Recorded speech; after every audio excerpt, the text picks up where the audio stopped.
Kraft presents The Great Gildersleeve. The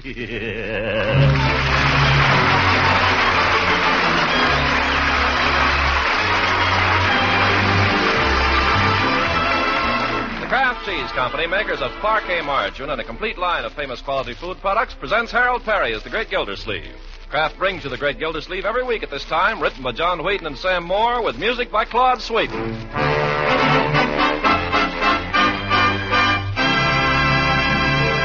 We'll hear from The Great Gildersleeve in just a moment. Now, more than ever, America needs us strong. Even tougher jobs lie ahead in 1945, so it's not too late to make good family nutrition your special New Year's resolution.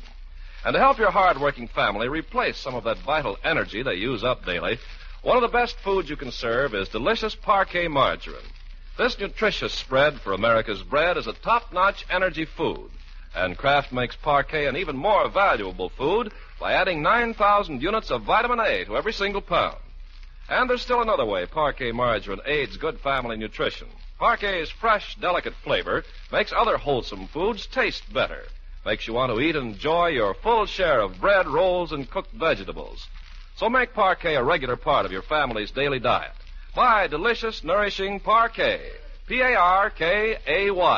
Parquet margarine made by Kraft.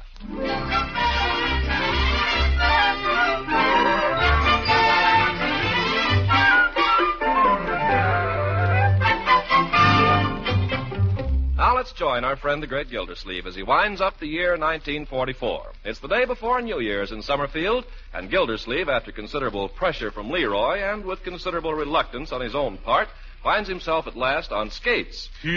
That is, he stands nervously on his old rockers at the edge of Tolly's Pond, while Leroy and Marjorie cut fancy figures on their new Christmas tubulars. Hey, look out, Leroy! Oh. Don't worry, I'll never hit you.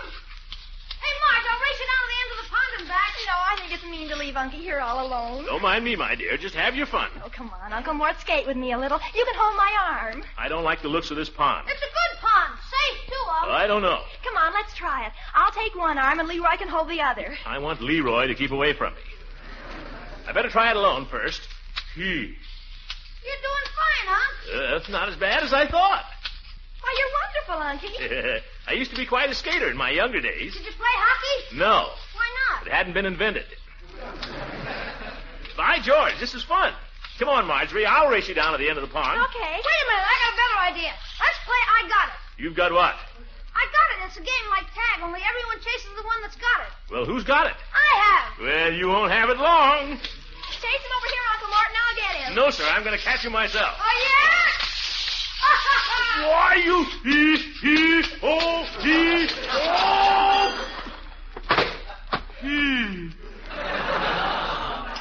Uncle Martin, you hurt?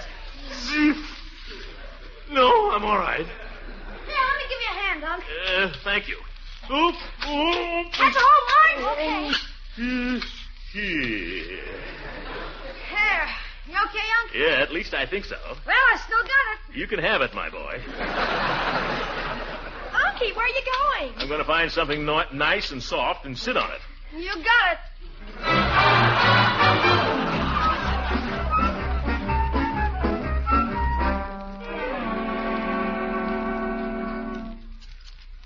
You almost finished, Floyd? Pretty near, Commissioner. You getting fidgety? No, my back's a little sore. Hurts when I move. Sit still, then. Hurts when I sit still too long. Well, won't be long now, as the monkey said when his tail got caught in a lawnmower. You gonna make a little whoopee tonight, Commissioner? No. No whoopee? No. Judge Hooker hooked me into an evening at the Lawyers Club. You can just imagine the kind of whoopee goes on there. How'd you happen to get sucked into that, anyway? Last I heard, the judge was going to handle that suit against you for that senorita. Well, he said she had no case.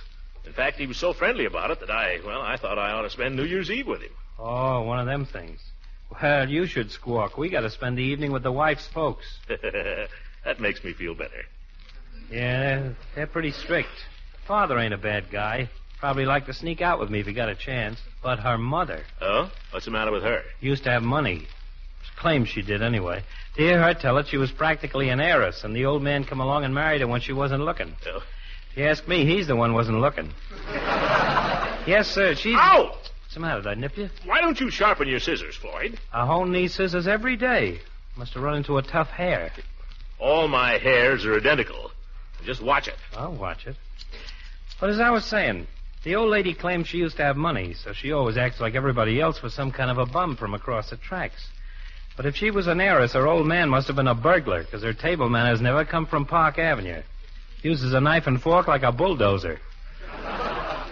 Aren't you almost through, Floyd? I guess so. Well, here comes another customer. Hi, Judge. Happy New Year, Floyd. Well, Gildy, making yourself pretty, I see. Just a haircut, Judge. Start the new year with a clean slate. I hear you and Mr. Gildersleeve are going on a tear tonight, Judge. Is that right? Mr. Gildersleeve is to be my guest at the Lawyers Club. We have an annual entertainment. I hear it's pretty wild, though. Women climbing out of pies and all that.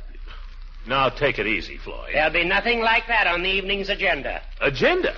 Is there going to be an agenda?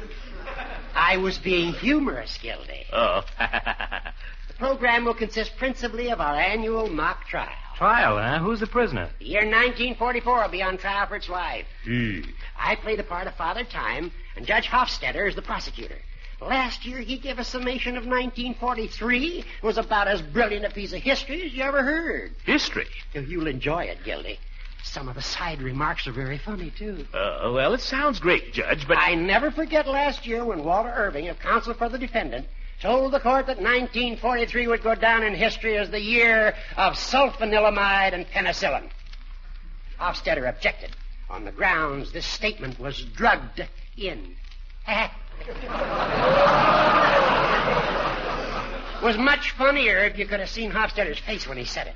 Yeah, look, Horace, this all sounds like a lot of good fun, but I don't know whether I'm going to be able to make it tonight. Can't make it? Why, Gildy, I've arranged for you to be on the jury. Oh, wonderful, Horace. I appreciate it, too, but, well, the fact is, I don't feel very good. Oh, poppycock. Never saw you looking better. No, I mean it, Judge. I'm afraid maybe I've got a little touch of sacroiliac. Sacroiliac? Mm-hmm. I know just what to do for it. Had it all my life. I've got a special prescription Peavy makes up for me. Oh, but this is different, Horace. Oh, different, my eye. Come on, now. Peavy will fix you up as good as new, and you'll get in on all the fun tonight. Oh, come on. All right. Don't push me, Judge. Here, Floyd. Happy New Year. Thanks. Have a good time tonight. Same to you, Commissioner.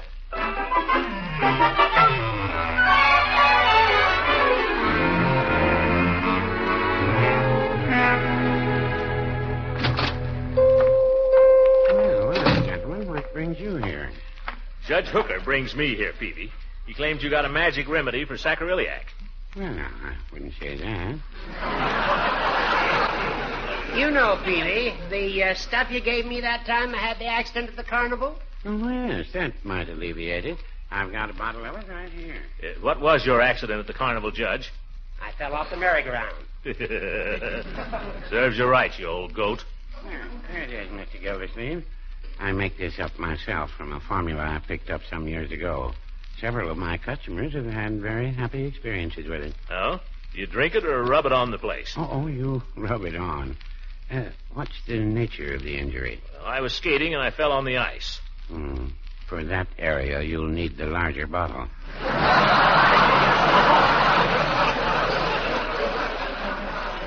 Now, see here, Peavy. Yes. You too, Hooker. This is no matter. I'm a sick man. You just rub this on and lie quiet for a couple of days. That's right. Lie quiet, Judge. That's the very thing. That's ridiculous. I never had to lie quiet. Yeah, and you never got cured. I'm not taking any chances. Now, you're just trying to get out of going to the Lawyers Club. Why, Horace, how can you think that? All right. If you don't want to come, don't come. Goodbye. Goodbye yourself.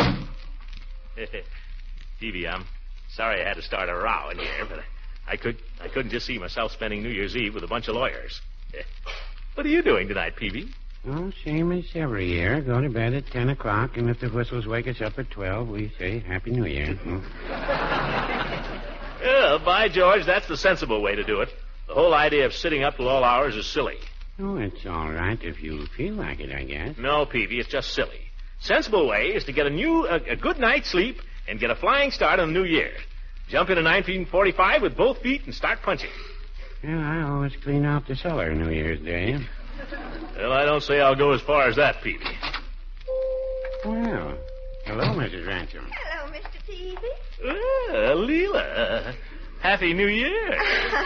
same to you, Throckmorton, and a happy New Year to Mr. Peavy, too. Thank you, ma'am. Mr. Peavy and I were just talking about New Year's Eve, Leela.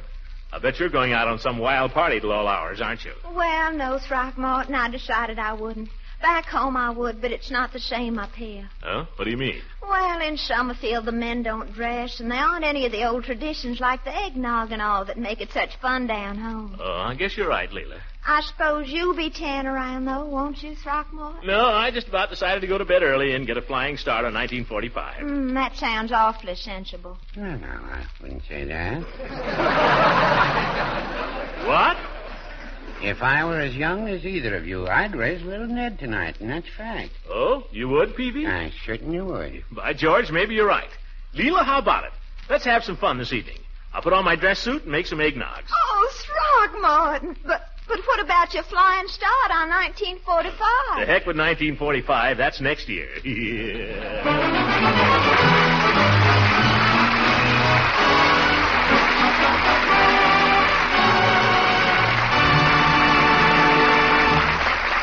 Great Gildersleeve will be with us again in just a few seconds. You know, a Sunday night pancake or waffle feast is a welcome change from the elaborate menus you may have been serving through the holiday season. And to make your pancakes and waffles really sing out with appetite appeal, spread on some delicious parquet margarine for that crowning touch of flavor. Your family and guests are sure to enjoy parquet's fine flavor. It's so fresh, so delicate, and so satisfying. In fact, parquet margarine is enjoyed daily in millions of homes. It is one of America's favorite spreads for bread, hot toast, and rolls. And it's wonderfully nourishing, too. Parquet is high in food energy value. And Kraft guarantees every single pound of parquet margarine to contain 9,000 units of important vitamin A. So for good nourishment and real flavor enjoyment, buy and serve Parquet, P-A-R-K-A-Y. Parquet margarine made by Kraft. Yes, Kraft makes Parquet.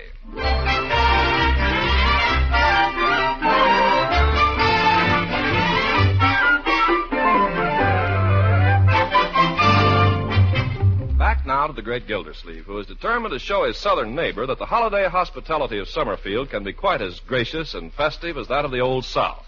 With Marjorie going out for the evening with friends and Leroy spending the night at Piggy's, he figures he should have a free hand. Well, we'll see. Oh, here he comes down the stairs and all dressed up. Holy smokes, look at Unc. He's got his waiter suit on. His tails, Leroy. Uncle Mort, you look wonderful. Oh, thank you, my dear. Oh, I love you in tails. You look so distinguished. Well, you're looking very fit yourself, my dear. A regular little princess. Isn't she, Leroy? Yeah, she's okay. When she gets dressed up. Well, thank you, Leroy. You like that thing she's got in her hair, Unc? Very pretty. I gave her that. Great me. Well, who are you going out with, my dear? A friend of Francie's. His name is Keith. Keith. The only boy I ever knew named Keith I didn't like. I suppose it's all right, though, if you get home early. Want you in by 11 o'clock. 11 o'clock, New Year's Eve? Oh, have a heart, Unc. She's got to at least hear the New Year come in. Well, 12 o'clock on the dot. Oh, Unky, it's New Year's. All right, 12:30 then. 1 o'clock? All right, 1 o'clock. But not a minute later. I don't want you up till all hours with anybody named Keith. And you, Leroy. Don't worry about me, Unc. Have a good time. Be a good boy if you can, but have a good time. Mr. Gildersleeve, if you don't mind, I think I'll be going. Oh, my goodness, don't you look grand? Oh, you like it, Bertie? I sure do. I ain't seen you wear that suit in years. Well, the occasion has not arisen, Bertie. It's a little formal. I didn't even know you could get into them clothes anymore. Not only got into them, but there's room to spare. Look. You must have shrunk. Yeah. Weighed myself just before I came downstairs, Bertie, and I lost half a pound. What do you know, children? I'm going to finish 1944 a half-pound underweight. You'll make it up when you see the midnight supper I fixed for you and Miss Ransom. Shrimp cocktails, chicken olive king with peas and shoestring potatoes, fruit salad, French pastry, and coffee. Oh, my goodness, Bertie. Is that your idea of an intimate little supper? Well, I fixed the supper, Mr. Gildersleeve. The rest is up to you.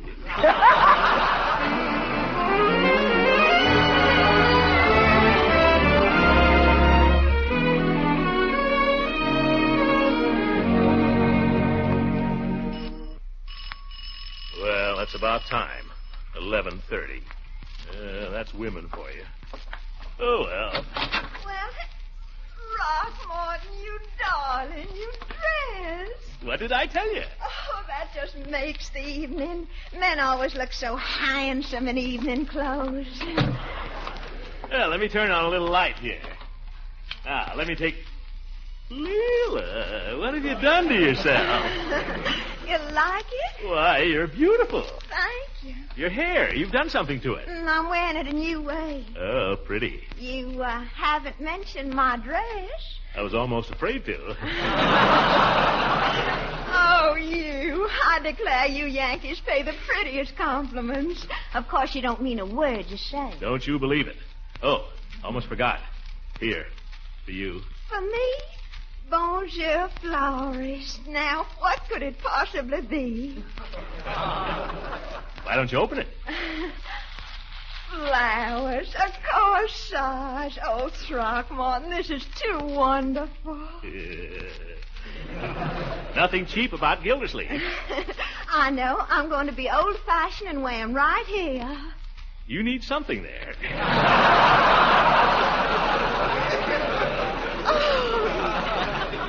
You're terrible. Oh, this is going to be such fun. You don't know the half of it. The children are out. Bertie's out. We got the whole place to ourselves. Bertie left us a little supper. You know, intimate. Oh, how romantic. What do you say we eat it right now? I'm so hungry I could eat a horse. Oh, not yet, Throckmorton. Yeah, but I'm starved. I went easy on dinner so I'd be able to handle it. All we have to do is warm it up. Oh, not before midnight, Throckmorton. That would spoil it. All right, 12 o'clock then. Well, shall we go in the living room then? Let's. Ladies first. Oh, you've still got your tree up. I'm so glad. Well, the children hate to let it go. I know. Let's turn on the tree lights and turn out all the others. It's more romantic that way, don't you think? Yeah, and more fun, too. Oh, it's like fairyland. Makes me feel like a child again. Me, too. Let's just sit here hand in hand and look at it for a while, shall we? Okay. I said hand in hand. Sorry, Leela. You know, I thought you'd never get here, Leela. 11:30, just sitting here in my dress suit. I balanced my whole checkbook. Oh, well, I'm sorry if I kept you waiting, Throckmorton, but I thought you'd want me to be pretty for you tonight. Yeah, that's all right. I guess you had a lot to do.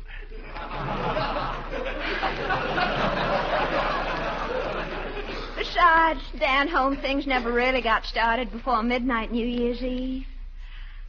Just think, a year ago at this time I was in Savannah visiting. And 2 years ago, you were right here.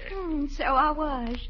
And 3 years ago, I didn't even know you, Throckmorton. Think of that. Tempus fugits. Oh, it was all so short. We met, we were engaged. And your husband turned out?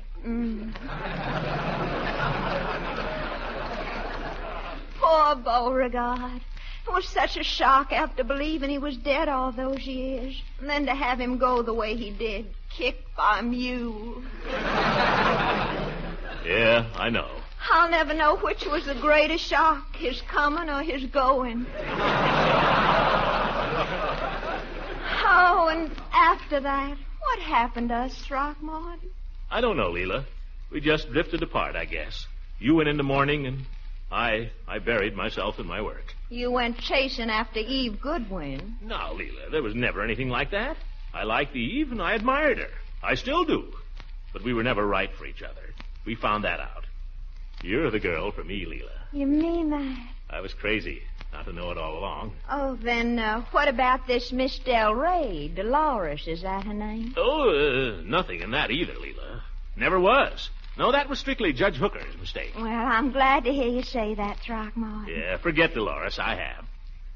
Let's just talk about you. Oh, let's talk about the first time we met. Hey, it's getting on toward midnight. How about eating now? We got shrimp cocktail, chicken... Oh, not yet, Throckmorton. Not till 12 o'clock. All right, 12 o'clock. What'll we do then? In the South, Mr. Gildersleeve, a man doesn't have to be told what to do on New Year's Eve. Yeah. Shove over. Throckmorton, you're so sudden? Well, gosh, I thought you said, huh? Let's just hold hands for a while, shall we? Well, that's where we started. We aren't getting anywhere. Silly. Lean back and put your head on my shoulder. Oh, I remember the first time I met you, Throckmorton. It was during a blackout. About time we had another. I came to the door, and there you stood, so handsome in your helmet and your flashlight. My gallant air raid warden. And the next day you came back, and there wasn't any blackout, remember? Uh-huh. Why did you come back the second day, Throckmorton? Because I was full of the old Nick. That was the first time I ever heard you sing. Would you do a thing for me, Throckmorton? Would you sing for me again, just the way you did then? Well, seeing it's New Year's Eve, if you'll play. Of course I'll play. You know, you really ought to have this piano tuned sometime, Throckmorton. Tuned? Why, Leela, that's a Wembley. It is. Now sing pretty, yeah? Speak to me of love and say what I'm longing to hear. Tender words of love, repeat them again, I implore you. Speak to me of love and whisper these words to me, dear. I adore you. Listen, a whistle. Oh, it's the old tack factory. Throckmorton, it's 12 o'clock. It's midnight. So it is. Well? Let's eat.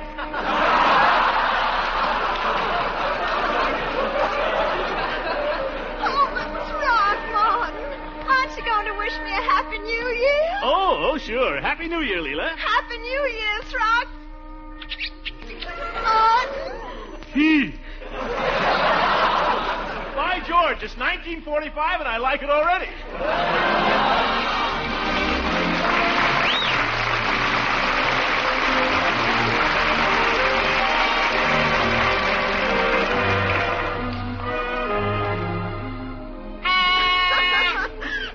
Throckmorton, you look so silly. Happy New Year, Leela. Happy New Year. Oh, that awful horn. I found it in Leroy's room, left over from last year.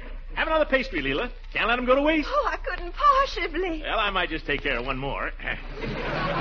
Another eggnog? Oh, no, not that they aren't wonderful, you understand. Old family recipe. Oh, honestly, Throckmorton, I haven't had such fun since Mardi Gras. Since what? Since Mardi Gras. Haven't you ever been to Mardi Gras in New Orleans? Never been south of Youngstown. Oh, you'd love it. And if you ever go, you must look up my cousin, Tupper Hathaway. He belongs to all the clubs, and he knows just everybody. Oh, Cousin Tupper. Well, I'll make a note of that. Oh, you'd love Mardi Gras, Throckmorton. It's so gay. All they do is have banquets and dance in the streets and blow horns and make love to strange girls. Ooh, that sounds great. They all wear masks, you understand, so nobody can prove anything. Well, not a bad idea. I got a horn. Wish I had a mask. Silly. Pretend you don't know me, Leela, and I'll give you a big kiss.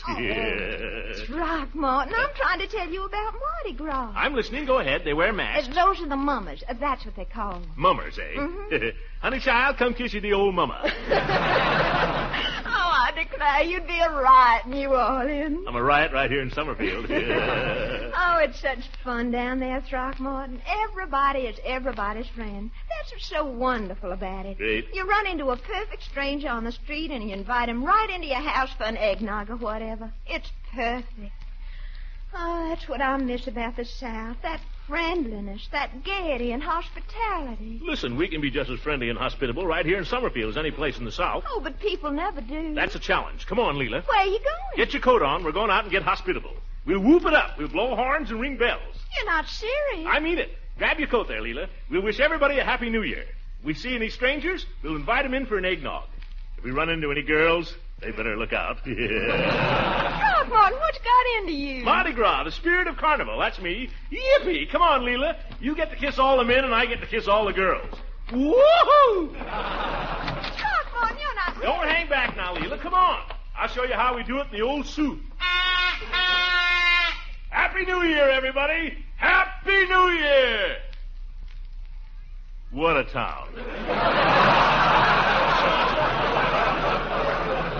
You try to make merry and there's not a soul in sight. Oh, wait a minute. There's somebody. Where? Coming up the block. Hail to thee, blithe spirit. Good evening. Throckmorton, it's nobody we know. Who cares? Hail, friend, which tarry within these humble portals and exchange the greetings of the season and perchance partake of a tankard of eggnog? Wouldst? Throckmorton Red. By golly, I'm glad to find somebody up. Maybe you can help me. Gladly, brother, gladly. Step right in. Welcome to Liberty Hall. Oh, what a day. I'm telling you, since 9 o'clock this morning, and I've still got one more to deliver. Brother, consider your last delivery made. Fie, out upon it, for it's the season of feasting and good cheer, egad. Huh? Have an eggnog. Well, thanks. I don't care if I do. I don't know who you are, but Gersh is my name. I'm, Brother, we care not who you are or whence you came. You're welcome here. Well, gosh, thanks. I didn't get the name. I am the king of the carnival. This is my attendant nymph, the fair Leela. Leela? Meet Mr. Gertz. How do you do? You mustn't mind Mr. Gildersleeve. He's just, you know it's New Year's. Hey, wait a minute. Gildersleeve, did you say? Yeah, that's right. Throckmorton P? Oh, the very same. Well, here's a paper for you. Oh, what's this? Notice of civil action in the case of Dolores Del Rey versus Throckmorton P. Gildersleeve. Oh! Breach of promise, looks like. Happy New Year! Happy New Year? Here, give me back that eggnog, brother.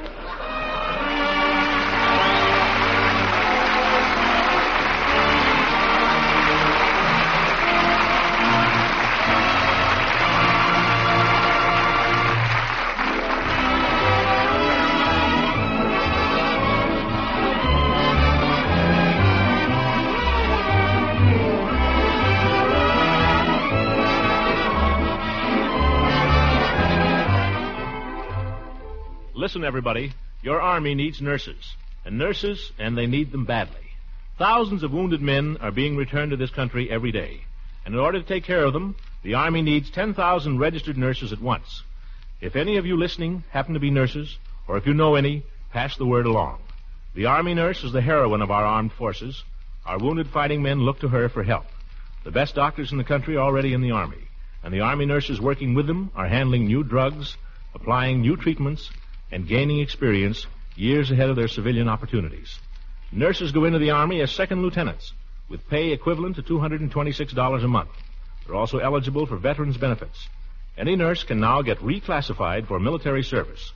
For information, you may either contact your local Red Cross or send a wire collect to the Surgeon General, United States Army, Washington, D.C.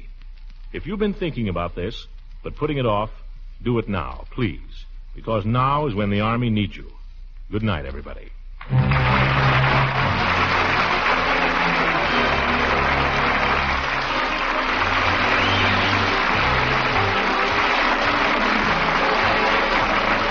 Music on this program was directed by Claude Sweet. This is Ken Carpenter speaking for the Kraft Cheese Company, makers of Parquet margarine and a complete line of famous quality food products.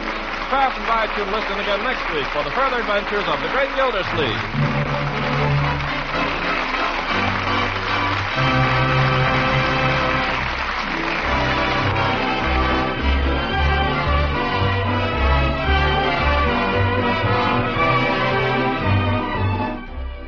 Having a package of delicious golden Pabstet cheese food in the refrigerator easily solves the problem of how to entertain in a hurry. Pabstet, you see, is the cheese food of 100 different uses. It spreads, melts, slices, also toasts to perfection. So there's really no end to the many grand ways you can serve Pabstet. Toasted finger sandwiches or crackers spread with Pabstet make a tempting addition to a tray of appetizers. Fruit salads take on added appetite appeal when served with Pabstet. And it goes without saying that a smooth, luscious cheese sauce made with Pabstet and poured over macaroni, vegetable, or chicken dishes will be a hit at any meal. So buy delicious, nourishing Pabstet for cheddar cheese flavor at its best. Don't forget, ask your dealer for Pabstet, the delicious golden cheese food.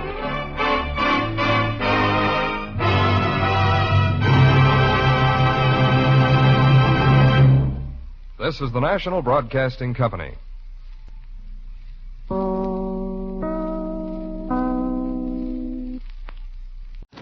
The Kraft Foods Company presents The Great Gildersleeve. Yeah.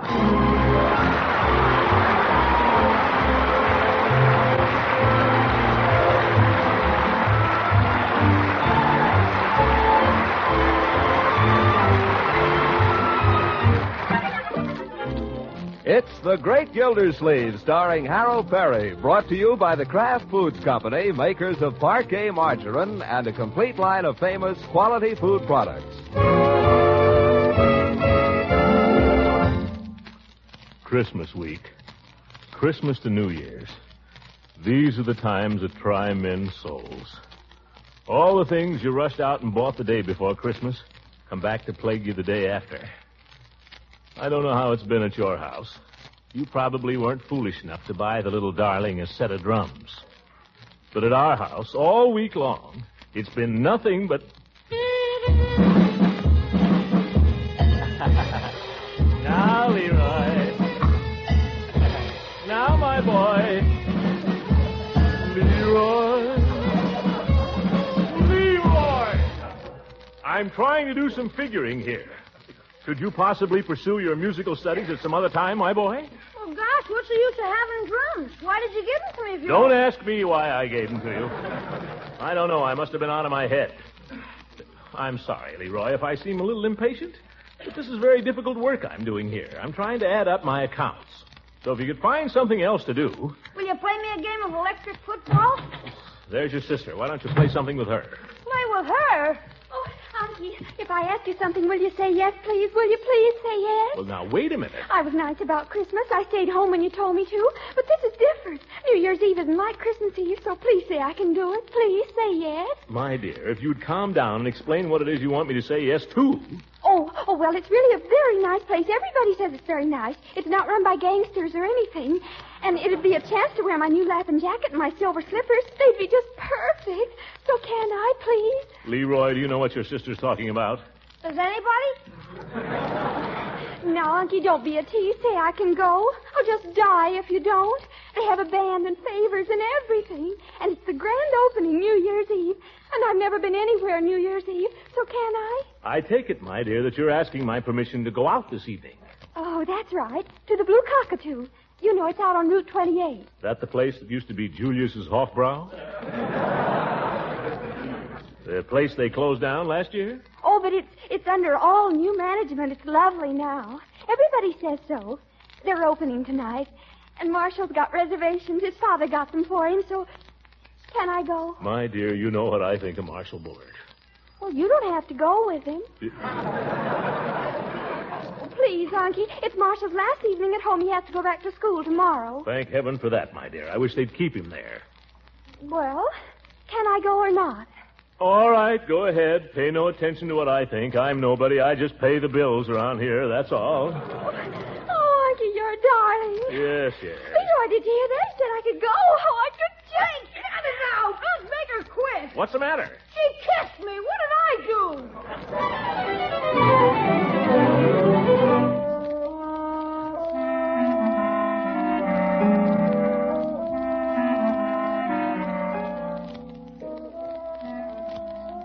Still figuring, Unc? Still figuring, Leroy. Gosh, haven't you got the answer yet? Almost, not quite. Certainly takes you long enough. This covers a whole year, my boy. Now let me alone or I'll never get it done. When you're finished, will you play me a game of electric football? We'll see. That's what you always say. Yes or no? No, by George, I won't.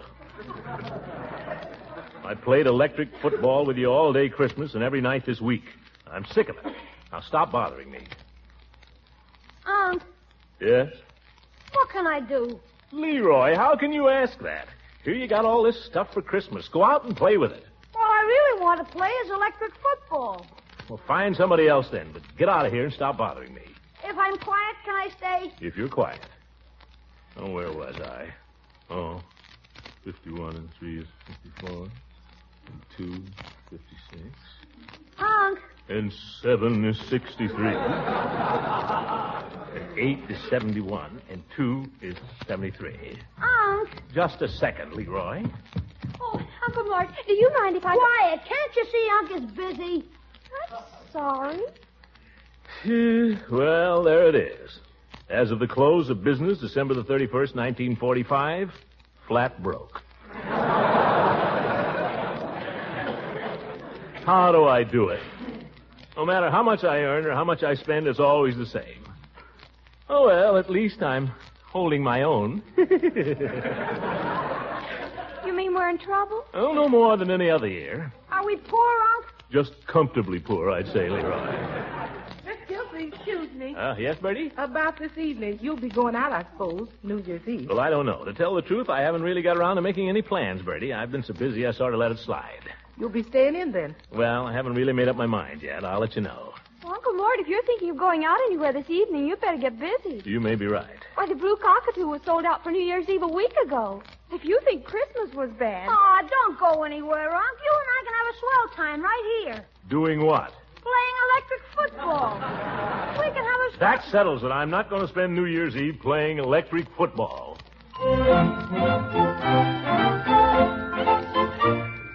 Hello. Leela? Rocky? What you doing tonight, Leela?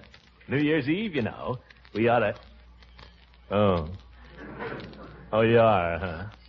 That's too bad. Well, Happy New Year anyway. Hello. Eve? Throckmorton Gildersleeve. I was wondering if you had any plans for this evening. I thought we might just... Oh. That's too bad. Wish I'd called you sooner. Well, Happy New Year, Eve.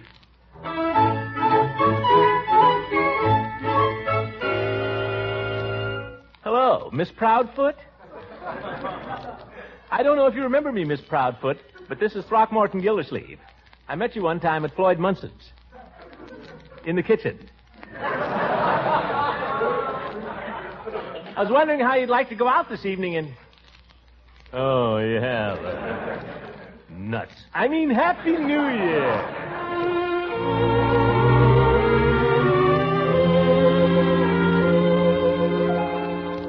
Hello, Judge? Gildy. Say, how'd it be if you and I got a couple of girls went out and painted the town a little? We could... Oh, you have, eh? Who is she? Yourself. Phew. Now what am I going to do? Spend New Year's Eve alone?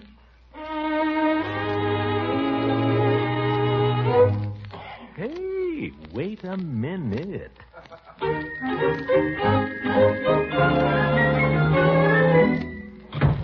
Mr. Gilsey, that you? Yeah, here, Bertie. Grab some of these things. My goodness, where all have you been? Drugstore, delicatessen, every place. I'm going to have to ask you to help me here, Bertie. We got to work fast. Marjorie left yet? No, sir. She's just getting ready upstairs. Yeah, that's good. Now, I'll tell you what I want you to do. You set the table nice and pretty, Bertie. Let's see. Marjorie, Marshall, Leroy, and me. Yeah, better set it for 4. But I thought Miss Marjorie and her friend was going out to dinner. Now, don't ask questions, Bertie. Just do as I tell you, and quickly. Yes, sir. Got a lot of favors here. Paper hats and snappers and so on. You can decorate it with these. Oop, that must be Marshall. Well, you get the idea, Bertie. You fix everything nice and pretty, huh? Yes, sir. I'll just close these double doors so they can't see into the dining room. We want it to be a surprise. Yeah, the young brat. Can't he keep his shirt on? Oh, Uncle Mort, if that's Marshall... Don't you worry, my dear. I'll entertain him. You get down. I'll be right there. And now, do be nice to him. Just leave it to your Uncle Throckmorton. Yeah, the young twerp. Well, Marshall, come right in. Yes, indeed. Marjorie will be ready in a jiffy. Good evening, sir. Here, let me take your overcoat. Oh, don't bother. I'll just... That is an overcoat, isn't it? Let me hang it up for you. Oh, we'll be going right out. Oh, here's Marjorie now. Hello, Marshall. Hey, you look wonderful. Oh, thank you. Yeah, very pretty, my dear, very pretty. So you young people were going out this evening, eh? Why, Uncle Mort, you know we were. Well, it's pretty cold out. Pretty nasty. I just came in myself. You couldn't drag me out again. No, sir. Oh, we don't care how cold it gets, do we, Marshall? No, we'll keep warm. Yes. You were planning on going to some nightclub, were you? Yes, sir. We have... Well, I told you, Uncle Mort. Marshall has reservations for the Blue Cockatoo. The Blue... Oh, yeah, so you did. Ever been to a nightclub on New Year's Eve before, either of you? Oh, no, sir. This is the first time that... Horrible, just horrible. Crowded, noisy, services bad, people falling all over each other. Oh, we don't care, do we, Marshal? No, sir, I don't know a worse place in the world than a nightclub on New Year's Eve. Now, I was just wondering if we couldn't all have more fun if we stayed right here at home. Uncle Mort! No, wait a minute. I've got a surprise for you. You haven't seen the way I've got the dining room fixed up. All right, Bertie, you can open the doors if you're ready. There. How do you like that? You see? Paper hats, confetti, noisemakers, everything. Look. Some fun, eh? What do you say, Marshal? Well, it looks swell, Mr. Gildersleeve, but what do you think, Marjorie? I think it's a dirty trick. Marjorie. You told me we could go out, and now you pull this on us. My dear, it's entirely up to you. Far be it from me to put any pressure on you. Nothing could be further from my mind. If you want to go out, go ahead. If you want to leave us here, Leroy and me, on New Year's Eve alone, with all these little tokens that we tried so hard to please you with, go ahead. Go ahead. We'll try to understand. What do you think, Marge? Oh, Unky, I wish you could come with us and be in on the fun. Yeah, it's too bad the reservation is only for 2. No, my dear. Run along and have your fun. Don't mind me. All I ask is at midnight, when the band plays Auld Lang Syne, give a thought to your old uncle, because he'll be thinking of you. Oh, Unky, Happy New Year. Happy New Year, my dear. Happy New Year, Marge. Happy New Year, sir. Well, shall we go, Marge? Goodbye, Unky. Bye. Well, Bertie, they're gone. Yes, sir. Guess it didn't work. What's that? Oh, yeah. No, I guess not. Mr. Gildersleeve, you don't mind if I go out later after I finish the dishes? No, go ahead, Bertie. Everybody else is going. You might as well go, too. But, Mr. Gildersleeve, how about you? How you going to see the New Year in? I shall probably play a game of electric football, Bertie, for Auld Lang Syne.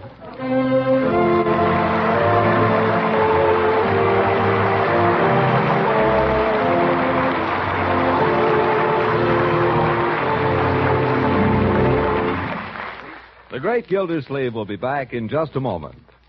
Have you folks on the Gildersleeve show made your New Year's resolutions, Mr. Lang? Oh, we certainly have. The whole cast, the writers and producers, have resolved to give our radio listeners even finer entertainment in 1946.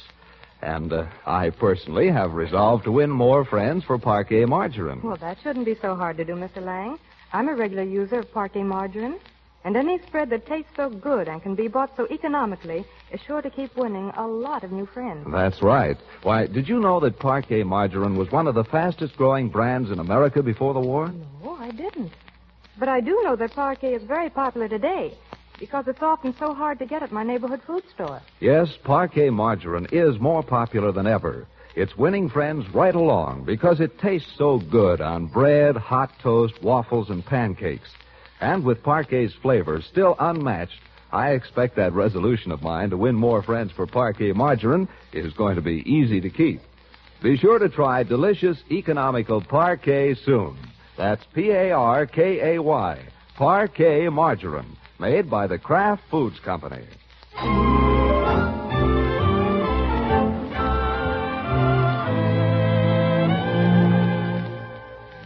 Now let's get back to the Great Gildersleeve as he drags himself through the dying hours of the old year. It's after supper now, but the situation appears unchanged. Come to me, my Polly bird. Leroy!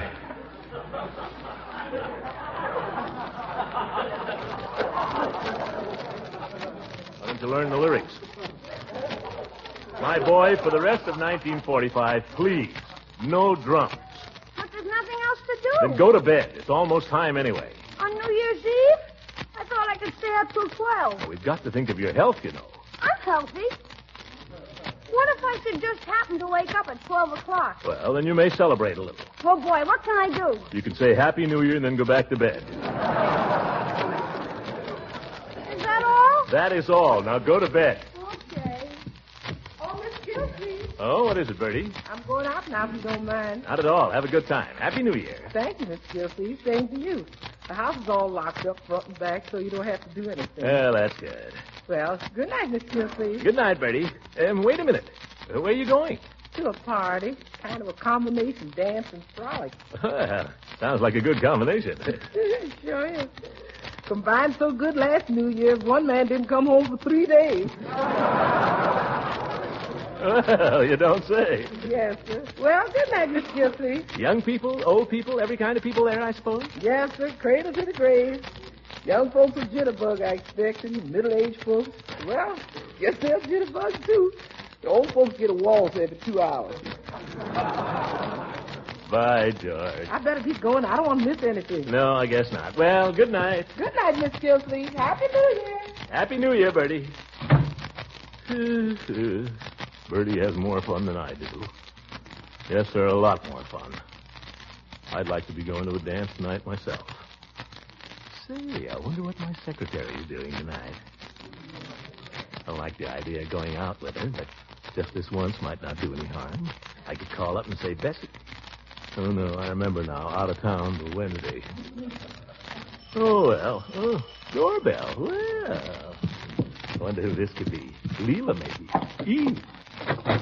Peavy. Hello, Mr. Gildersleeve. Happy New Year. Well, the same to you, old man, and many up. Come on in and have a Coke. Oh, I can't stay, I'm afraid. I just dropped by to bring you this little 1946 calendar with compliments to the pharmacy. A calendar? Well, just what I needed, too. Well, at least come in for a second while I look at it. Well, if you insist. Say, what a beautiful calendar. The Alchemist. Yeah, those are the fellows that used to try to make gold out of lead. Never got anywhere with it, not that I ever heard. No, but they were the scientists of their day. Look at him. Standing there with his test tubes and his crucibles. Fine picture. Yeah, I think it makes up into a nice little calendar.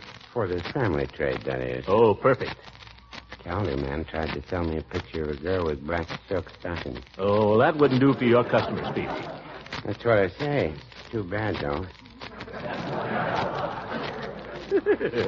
Peavy, you're an old rascal. Well, no, I wouldn't say that. Picture never hurt anybody. You, all alone this evening, Mr. Yes, Peavy. I decided I didn't feel like whooping and hollering this New Year's Eve. Decided to spend a quiet evening at home for a change. Is that a fact? Yes, sir. Stay at home with a good book. That's the way to spend New Year's Eve. Well, that's one way. Or with a friend, of course. Now, why don't you sit down here with me and take it easy? Fact is, I've got to be getting home to Mrs. Peavy. Well, sure, but there's no hurry, is there? Nobody but a bachelor could say that. I'm sorry, but I've got to be running along. Wait, Peavy. What are you doing to celebrate New Year's, you and Mrs. Peavy? Well, she's like you. She likes to spend the evening quietly. Perfect. Bring her over here and we'll all celebrate it together. Well, I don't think... Nonsense, Peavy. I've got some paper hats and some nice new horns. We can all drink a few Cokes or something. Huh? How about it? Sounds noisy. All right, forget the horns then. We'll be as quiet as mice. We'll celebrate the quietest New Year's Eve in history. Mr. Gildersleeve, I hesitate to say this, but you're talking like a darn fool. What do you mean? Well, if I were you, I wouldn't sit here with a Coke and a paper hat. I'd go out somewhere and make whoopee. Well, why don't you? Well, Mrs. Peavy is against it. But you're a free agent. Go get yourself a girl, man. Go out and see the town. Don't think I haven't tried, Peavy. Tried every girl I know. Well, in that case, you might as well go to bed right now. Good night, Mr. Gildersleeve, and Happy New Year.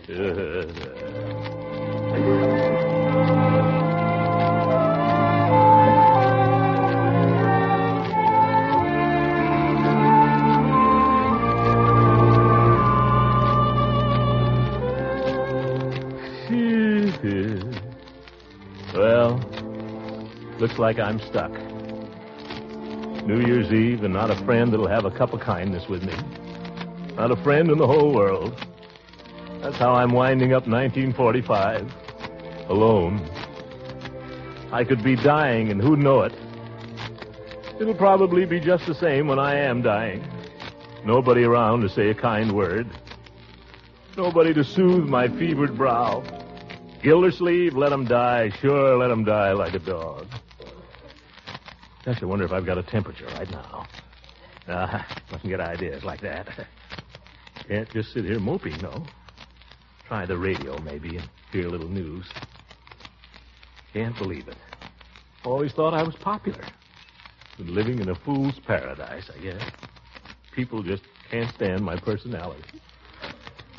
And now, ladies and gentlemen, we're just about ready with the first of our series of transcontinental New Year's Eve celebrations. Here we are in Times Square, New York City.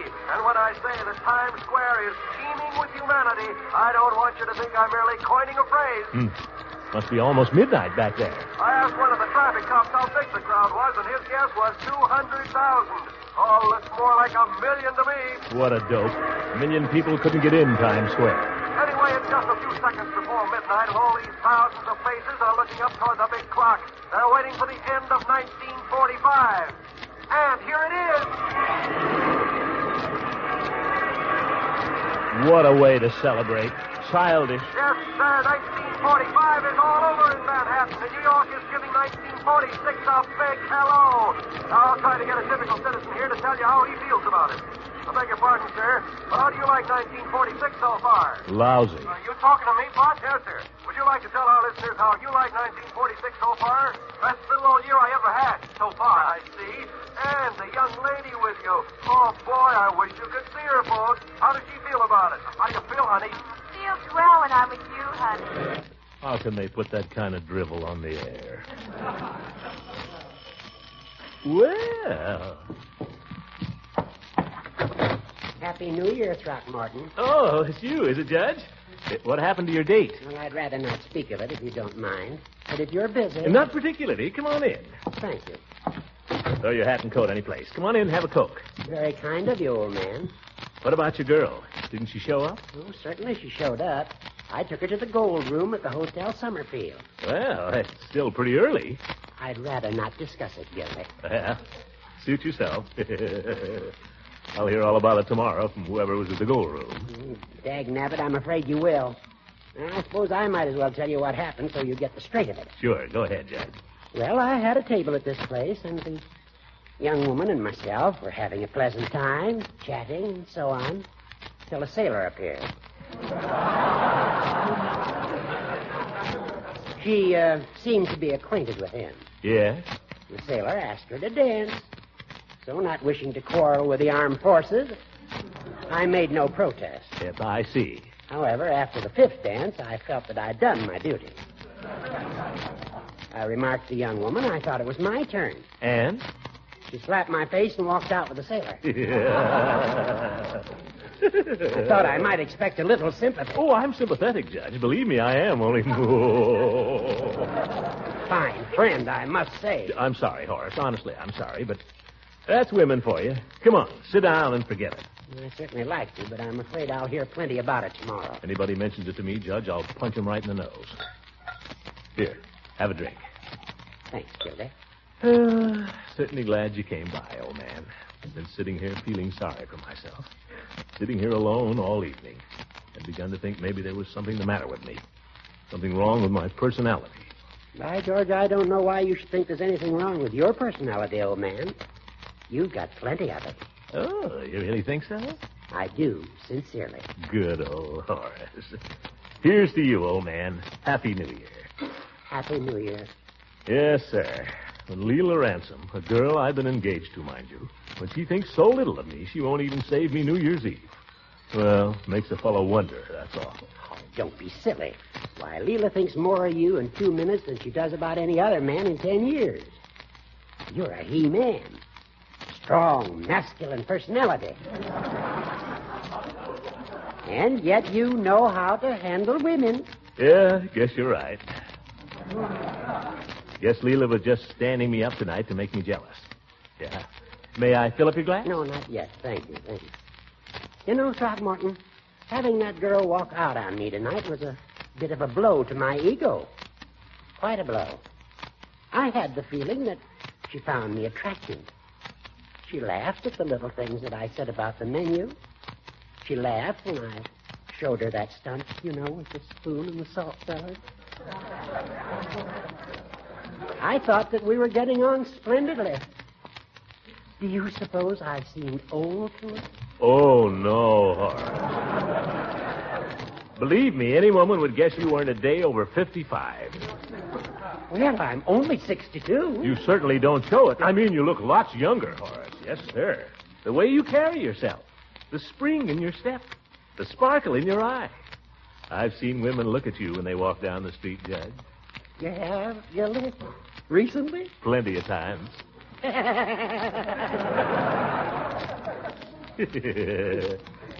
Women.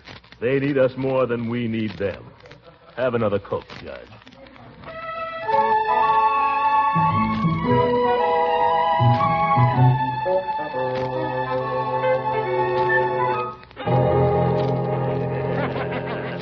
Well, I'm certainly glad you dropped in, Horace. Thank you. Yes, sir. Hey, the old tack factory. Happy New Year. Happy New Year, Gildy. Oh, wait a minute. I forgot the paper hat. For goodness sake, a regular party. Here, Judge. You take the red hat. I look better in green. Oh, Gildy, you certainly look funny. You ought to see yourself, Horace. Look like a tomato. Here, blow a horn. Blow two if you've got the wind.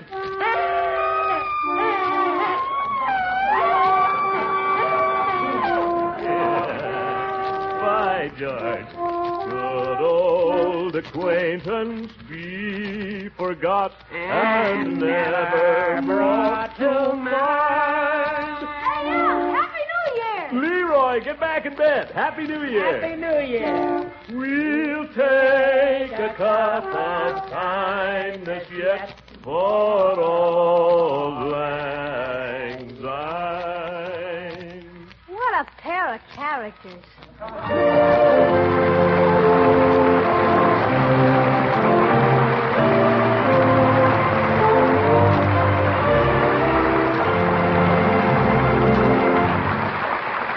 We'll hear from the Great Gildersleeve again in just a few moments. A short while ago, I was speaking to a lady who said she can't always get parquet margarine these days at her favorite food store. And the simple explanation is this. Quality spreads for bread are in big demand everywhere. That's especially true, I know, of parquet margarine, the quality spread made by the Kraft Foods Company. Millions prefer parquet margarine to any other brand because it's still unmatched for flavor. And Kraft wants to assure you that everything possible is being done to keep dealers supplied, to distribute all available parquet both fairly and equitably. So if you can't buy parquet the first time, please try again, won't you? Chances are your dealers soon will have a new supply on hand. Insist on Parkay, parquet margarine, made by Kraft.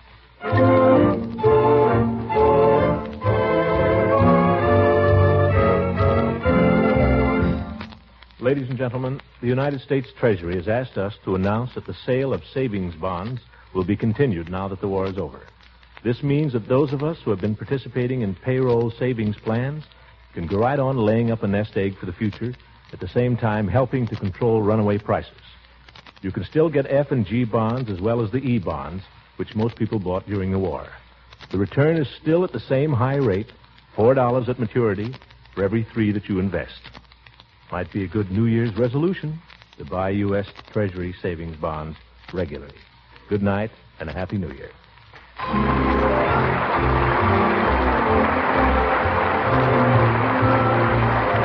The Great Gildersleeve is played by Harold Perry.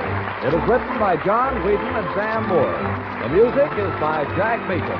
This is John Lang speaking for the Kraft Foods Company and inviting you to listen in again next week for the further adventures of the Great Gildersleeve.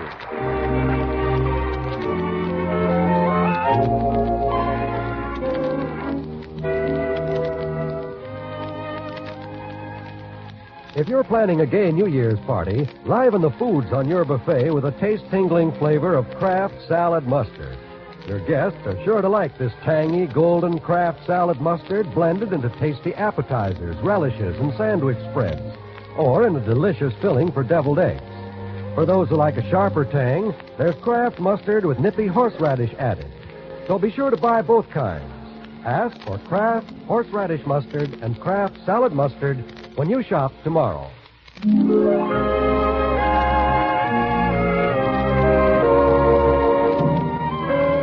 This is the National Broadcasting Company.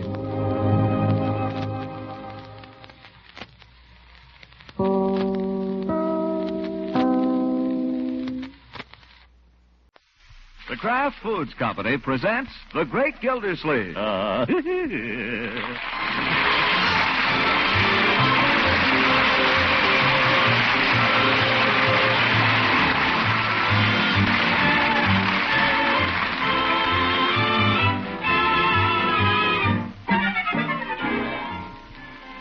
It's The Great Gildersleeve, starring Harold Perry, brought to you by the Kraft Foods Company, makers of a complete line of famous quality food products.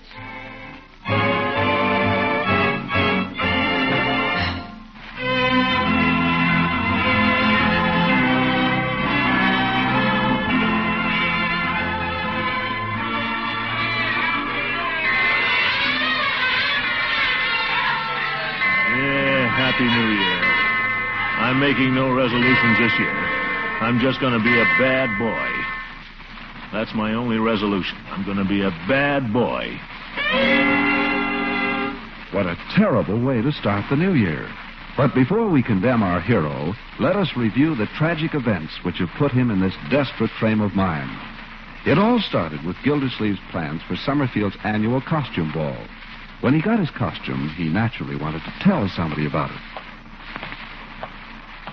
Well, I won't actually tell her. That would be against the rules. I'll just let her guess. She'll never guess in a million years. Avast there, me proud beauty. Open the hatch before I blow it in.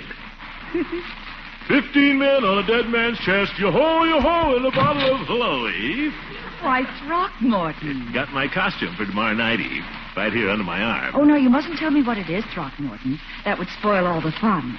No one's supposed to know who anyone is till the time comes for the unmasking. Well, I wasn't going to tell you, Eve. But wouldn't you like to guess? Well, come in anyway. Thanks.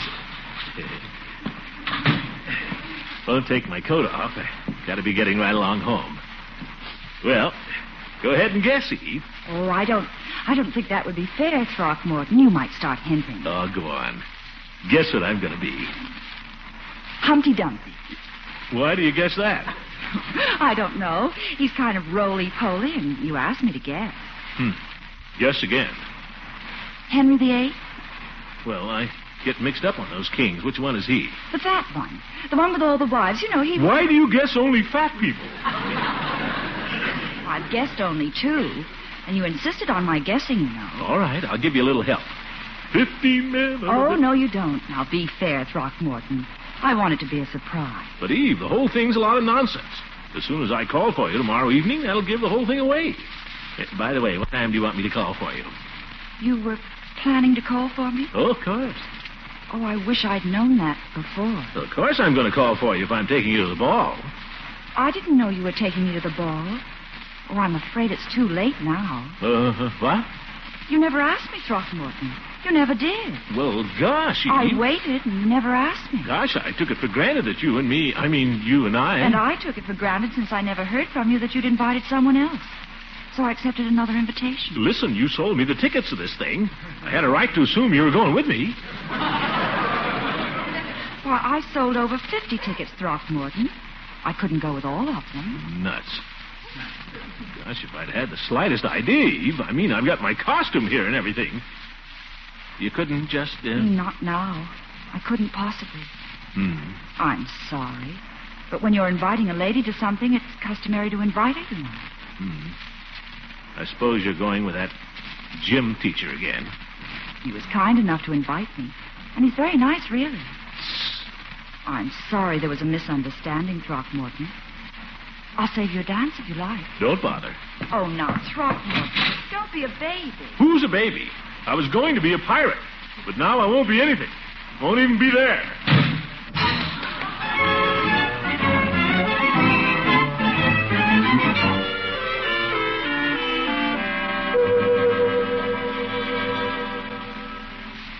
Hello, Miss Fenwick? How'd you guess? I bet you're surprised to hear from me. Say, do you happen to be doing anything this evening?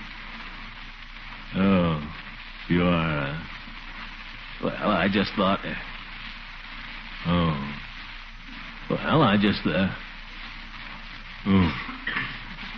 Well, same to you, Miss Fenwick.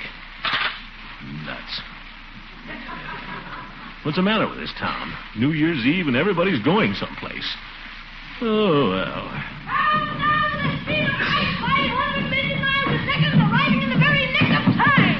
Leroy, will you tell me what you're doing running around in my long underwear? That's not underwear. I'm Captain Marvel. And that bath towel. That's my cape. Look here, young man. You want to see one of my mighty feats of strength? I can make this whole house disintegrate. All I have to do is say, Shazam! Leroy? Ooh, I said it. Lucky thing the house didn't hear me. Calm down, will you? What are you getting dressed up for, anyway? You're not going anyplace. I know, but everybody else is. Gosh, I want to have some fun. I'll be here with you, my boy, the whole evening. That's no fun. What? I thought you were going to the ball. Ball? I'm doing nothing of the kind. But I thought... I decided the whole thing was silly. Childish. I didn't want to go in the first place. Marge is going. Oh, no, she's not. She is, too. She's going with Jerry Walsh. Now, look here. I had this whole thing out 2 days ago. Don't holler at me. I'm not the one. Go upstairs and tell your sister to come down here. Hey, Marge! Oh. Come down here! I said go up and tell her. She heard me. What do you want? I want you! I don't know what I have to do to get obedience around here. Marjorie, what's this I hear? About what? About your planning to go to the ball this evening with that Walsh boy? Leroy? I didn't say anything. I didn't mean to make any trouble, Marge. I just said what you said. Never mind that. The point is, I told you 2 days ago, my dear, you were not going to that ball. But, Unky, it's the first thing Jerry's ever invited me to. He's one of the stars of the basketball team. If I turn him down at the last minute, he'll You never could have... have turned him down 2 days ago. I told you then. You said you'd think it over. You said you'd see. I said no. Besides, I've thought it over. The ball is no place for a girl your age. It's apt to turn out to be a very rowdy affair. That's why I'm not going myself.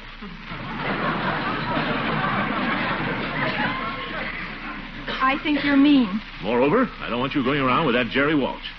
From what I hear, he's inclined to be wild. All basketball players are wild. One of the wildest boys I ever knew was a basketball player. Oh, why don't you let her go? Listen, who's running this house, you or me? I didn't know anybody was running it. You go upstairs. To bed now? Well, go away anyway. This is just between your sister and me. Sorry, Marge. Go on, Leroy. Disintegrate. Shazam. Okay. Telephone! We heard it. I'll get it. Hello? Hey, Unc, you want to play me checkers? Quiet, Leroy. I can't hear. Not now, Leroy. Later, huh? Later, will you play me checkers? Leroy! We'll see, Leroy. I'll set up the checkerboard just in case. Will everybody kindly, for heaven's sake, be quiet? Francie? I can't go. My uncle. Yes. I know. And what do I tell Jerry? The first thing he's ever invited me to. I'll be so humiliated I'll just die. Yes. My costume? I don't know. Burn it, I guess. What good is it now? Costume, eh? Didn't know it'd gone as far as that. Well, I can't give in now. Now, that is not true, Francie. My uncle is really very nice if you know him. It's just about this one thing. He seems to be a little old-fashioned. You needn't look at me, my dear. You have my decision. Well, I don't know. He's being so stuffy about everything these days, but I'll ask him. Uncle Mort, if I can't go to the ball, can I at least go over to Francie's and spend the night? Oh, so Francie's mother wouldn't let her go to the thing either, eh? I told you it was no place for young girls. Well, may I? I see no objection as long as you're in bed by a reasonable hour. Miracles will happen, Francie. He said yes. I'll be right over. What? Excuse me. Well, Bertie, you're all dressed up. Yes, sir. You look super, Bertie. I wouldn't know you. Well, thank you, Leroy. You're looking well yourself. You mean my football helmet? I don't think you've had that off since Christmas. Yeah, take it off, Leroy. You want to be bald? Okay, goodbye, Francie. Be right over. Mr. Gildersleeve, I'd like to take this opportunity to wish you a happy and prosperous New Year's. Is it all right if I go now? Yeah, same to you, Bertie, and you go right ahead. By the way, where are you going? Well, it's starting over to Jack Chase's house. Goodness knows where it'll wind up. Oh? Well, I suppose that's your idea of a way to have a good time. My idea of the way to spend New Year's Eve is just sitting quietly here by the radio, laying plans for next year. Well, a man can't break any bones that way. Enjoy yourself, Miss Gildersleeve. You too, Bertie. Happy New Year. Hey, aren't you going to play checkers? I've got the board all set up. Oh, I suppose so. Just when I'm sitting down. I'll let let you have the first move.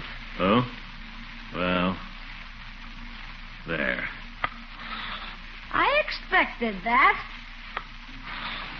I suppose she's leaving by now with that gym teacher. Your move, Unc. Oh? They'll all be there. Eve, Floyd, Evie, Hooker. All of them. Everybody but me.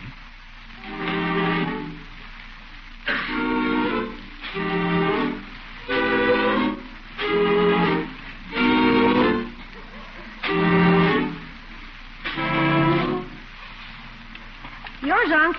What's that? Your move. Oh. Well. Ha! Leroy, it's your bedtime. You haven't got your mind on the game, Unc.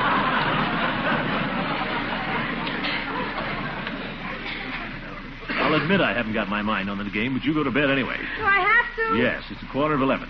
Okay, gosh. Good night, Unc. Good night, my boy. Happy New Year. Happy New Year. What's happy about it? Marjorie out, Bertie out, Leroy in bed.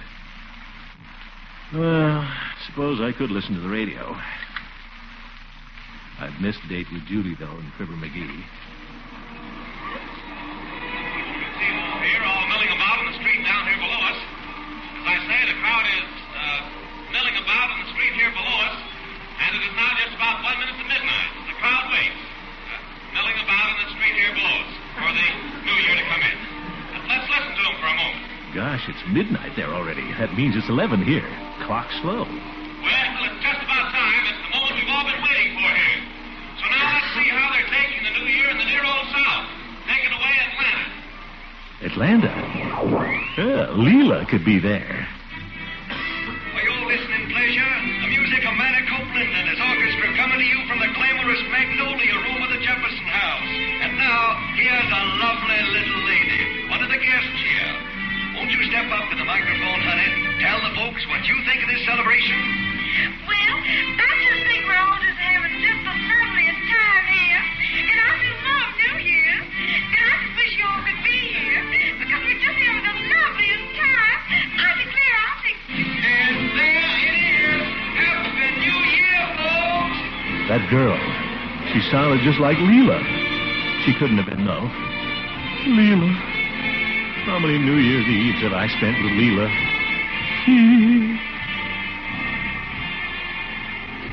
Oh, lang syne, my dear. Oh, lang syne. We will take a cup of kindness yet. Like fun, we will. Leela, where is she now? Married to somebody else. And Eve stood me up for a gym teacher. Yeah, that's what you get for being a gentleman. After all the nice things you do for them all year. And the chips are really down when it's New Year's Eve, what do you get? Left at home twiddling your thumbs while they're off cutting up with somebody else. Oh, shut up. Yeah, Happy New Year. I'm making no resolutions this year. I'm just going to be a bad boy. That's my only resolution. I'm going to be a bad boy. And by George, I'm going to that ball, too. If nobody wants to go with me, all right. I'll be a lone wolf. Yes, sir.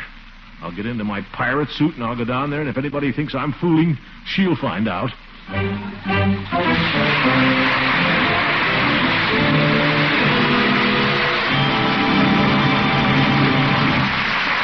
We'll join the Great Gildersleeve at the ball in just a minute.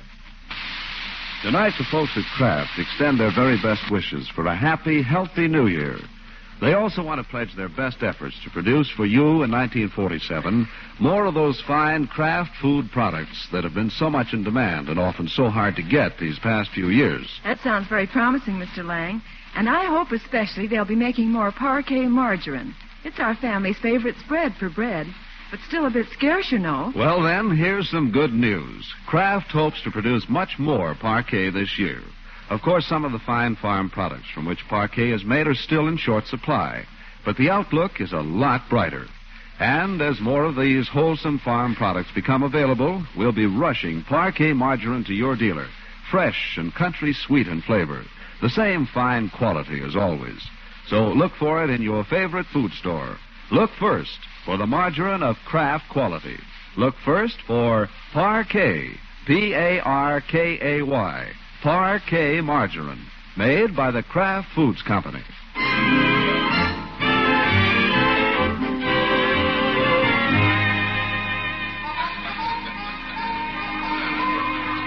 Pardon me.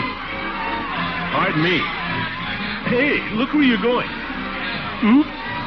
Floor slippery. Better pull for the shore, mate.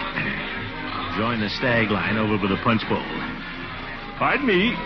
Pardon me. Well, a fellow pirate. Shiver my timbers and a yo-ho-ho. Yo-ho-ho yourself. Peavy, is that you? I never would have known you. Yeah, it's me, all right. I'll bet you don't know who I am. Well, no, I wouldn't say that. Happy New Year, Mr. Gildersleeve. Somebody must have told you. Say, Peavy, I'm looking for the stag line. You know where it is? Sure, this is it right here. You mean you're the stag line? Where's Mrs. Peavy? She's dancing with George Washington. As soon as I can cut him out, we're going home. George Washington? Judge Hooker. There they go now. Oh, hello, dear. Hooker, the old goat, in knee breeches and silk stockings. Well, there's no use standing here moping, Peavy. We're pirates. Let's be pirates. Grab ourselves a couple. Say, how about that lady bareback rider? I noticed her myself. Interesting costume. You said it. Come on, let's grab some girls, Peavy. You grab one. I'll watch. Huh? Have to wait till the band starts again anyway. Now what? Ladies and gentlemen, your kind attention, please. Chief Gates. Is that who it is, Peavy? That's right. He's the Grand Marshal. Must be going to say something. Your attention, please. It's been called to my attention that some of the gentlemen have been smoking here in the auditorium. Smoking in the auditorium is against the fire regulations. Gentlemen who wish to smoke will kindly go outside, or they can smoke in the boys' locker room in the southwest corner of the building. I thank you. Well, Mr. Gildersleeve, going to try for the bareback rider? You bet. What's more, I'm going to get her. Well, go ahead. Here she comes. Don't worry, I see her. If I can... Hi, Commissioner. Happy New Year. Happy New Year, Peavy. Happy New Year. For heaven's sake, another pirate? Is that you, Floyd? It ain't Captain Kidd. Well, I'll see you later. I got my eye on that lady bareback rider. Oh, no, you don't. I got my eye on her. So what? It's a free country. You're a married man, Floyd. Isn't your wife here? Sure she's here, but there's no law says I got to dance with her all night. Well, you lay off that lady bareback rider. You better get this settled, gentlemen. Here she comes. She's mine. Don't move, Floyd. Pardon me, fair maiden. May I cut in? Hey, beat it, will you? I just got her a minute ago myself. That doesn't make any difference. You're supposed... Nuts. What happened, Mr. Gildersleeve? Well, a fella just got her. I decided to give him a break. Horse feathers. She's just choosy, that's all. I tried her a couple of times myself. Oh, is that so? Wait till next time around. I'll show you. Here comes something, Mr. Gildersleeve. In the hula skirt there. Looks pretty good. For you, I mean. Hula skirts? Say. Listen, Commissioner, I don't need any advice or help from you, Floyd. Okay. Pardon me, fair maiden. May I cut in? You sure may. See you later, pirates.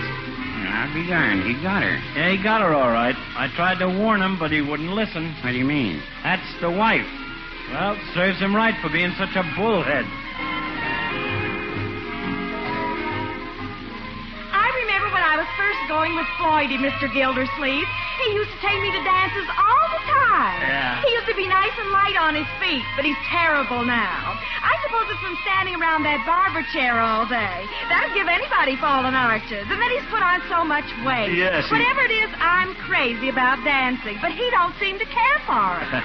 Would you like some punch or something, Mrs. Munson? Oh, no, I'm not thirsty. I'd rather just dance, Mr. Gildersleeve.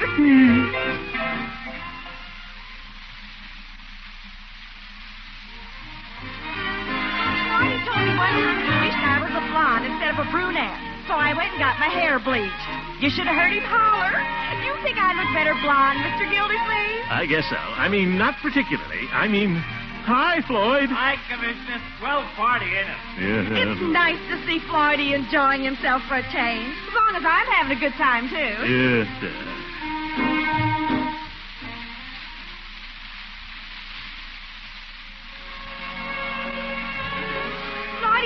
terrible argument about my costume. He said he thought a hula skirt was too undignified, but I know what he meant. Yeah. He meant he thought I was too old for it. Oh? But I guess I showed him.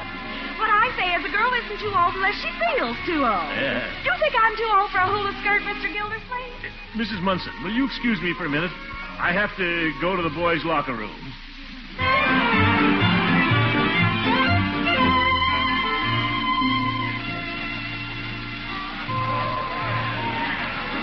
Well, Gildy, Happy New Year. Why aren't you dancing? I've been dancing, and you know it. Why didn't you cut in on me when I waved at you? That hula skirt didn't fool me. Old goat.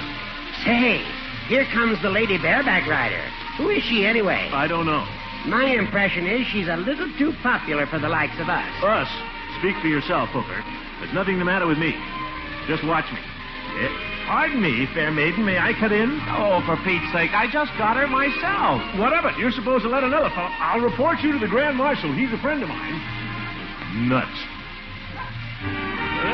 Here's one don't look bad. Pardon me, fair maiden. May I cut in? Throckmorton. Of course you may. Eve. Gosh, I didn't know it was you. You look wonderful in that, whatever it is. What a nice compliment. It's a fact. Wouldn't have known it was you. I'm supposed to be an Arabian princess. Well, I'm a bold, bad pirate holding you for ransom. Say, how about shaking this fellow you're with? We could go over to my place. Oh, I don't think I could do that. Why not?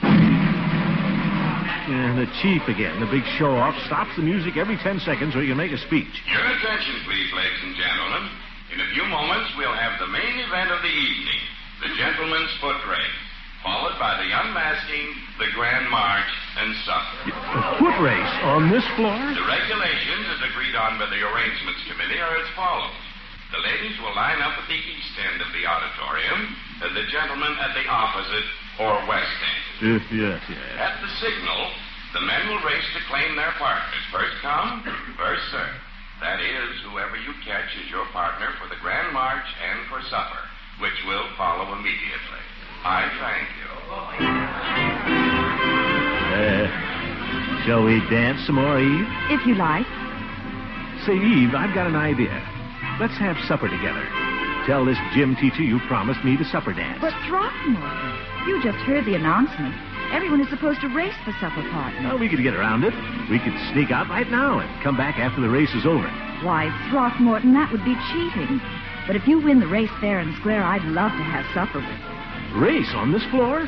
Against a professional athlete? Well, if you don't care enough to try... Pardon me, may I cut in? What the... Oh, him. Oh, hello, Arthur. Thank you so much, Throckmorton. You're welcome. My George, I'd like to show her. And that muscle man, too. Lionel Strongfort. I could figure out a way to win that race. Oh, why don't you look where you're going?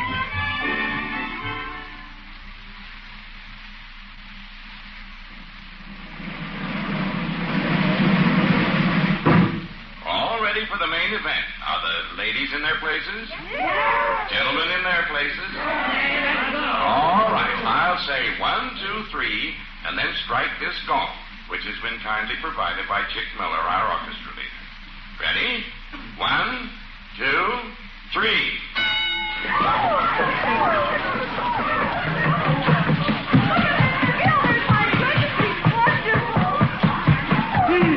I made it! I choose the lady bareback.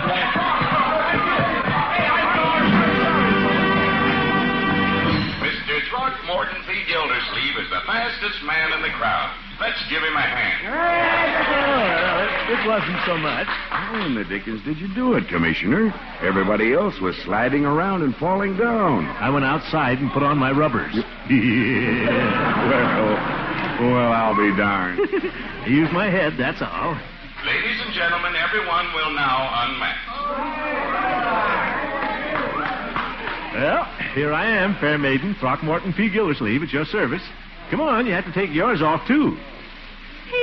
Marjorie! I forbade you to... That costume. Why, it's disgraceful. And now I'm stuck with you for supper. You're stuck. I wanted to eat with Jerry, and now he's got somebody else. By George, I've got a mind to spank you. Happy New Year, Marjorie. Same to you, Miss Goodwin. Oh, I think it was sweet of you to choose Marjorie as your partner, Throckmorton. After all, New Year's Eve is a time for families to be together. Oh, what's the use?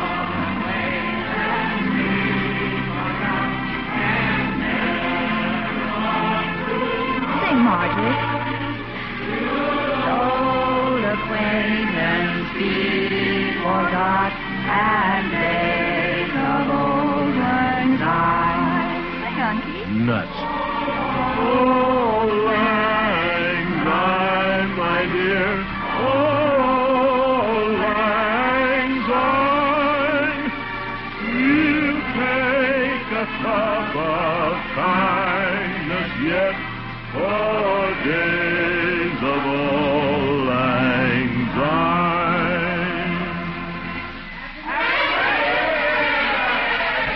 Darn it, I can't even manage to be a bad boy.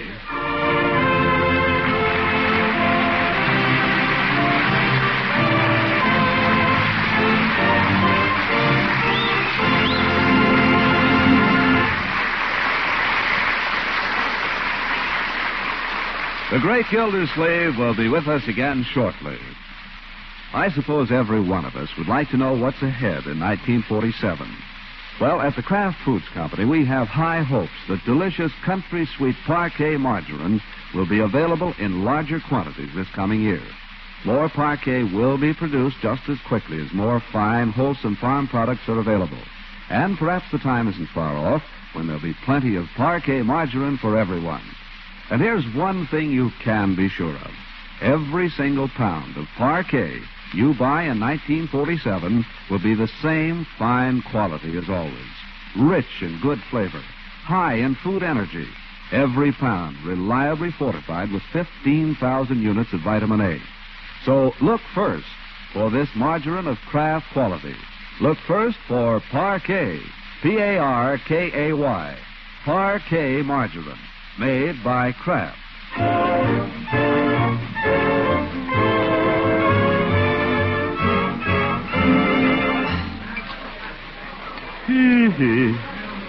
Pass the cinnamon rolls, will you, Marjorie? Uncle, you had 4. I don't care. I don't feel good. I need nourishment. For heaven's sake, can't the chief even let us eat in peace? Ladies and gentlemen, your attention, please. The committee of judges have asked me to announce the name of the lady they have chosen as Queen of the Masked Ball. I'm happy to announce that Her Majesty is Miss Marjorie Gildersleeve Forrester. She's my niece. She's my niece, do you hear? By George, Gildersleeve blood will tell.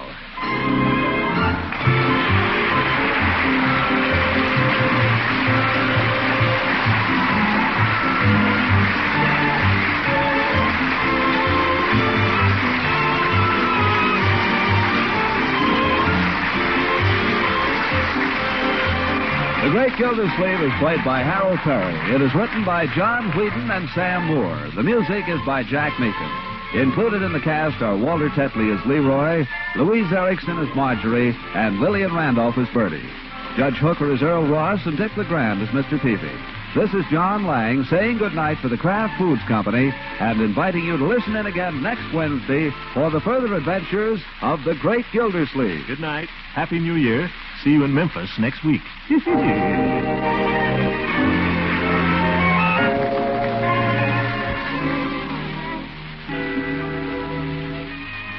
It's one of the finest desserts you can imagine. Yes, rich, velvety, smooth ice cream made with Frizz. That's F-R-I-Z-Z. Frizz is the new Kraft product women are raving about. It makes real homemade ice cream that has plenty of milk and cream in it. Just add water, a little sugar, and freeze according to directions on the package. Frizz is made by an exclusive process that retains the fresh cream flavor. Gives you ice cream that freezes smoothly. Flavor variations from vanilla are easy. 6 generous servings from one package of Frizz.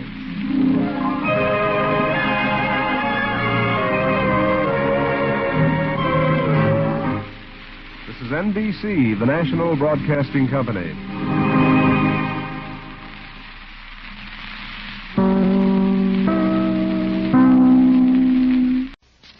Kraft Foods Company presents Harold Perry as the Great Gildersleeve. Yes.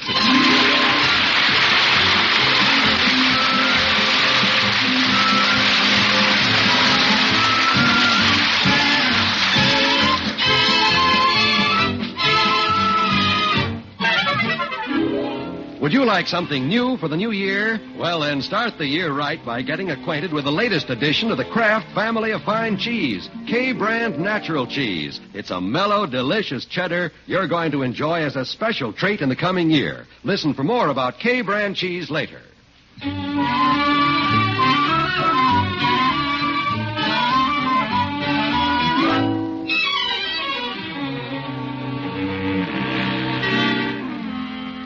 Now let's see what's going on in Summerfield. As water commissioner, the Great Gildersleeve may not have been a ball of fire during the year, but on this last day of December, he's winding things up in a blaze of glory.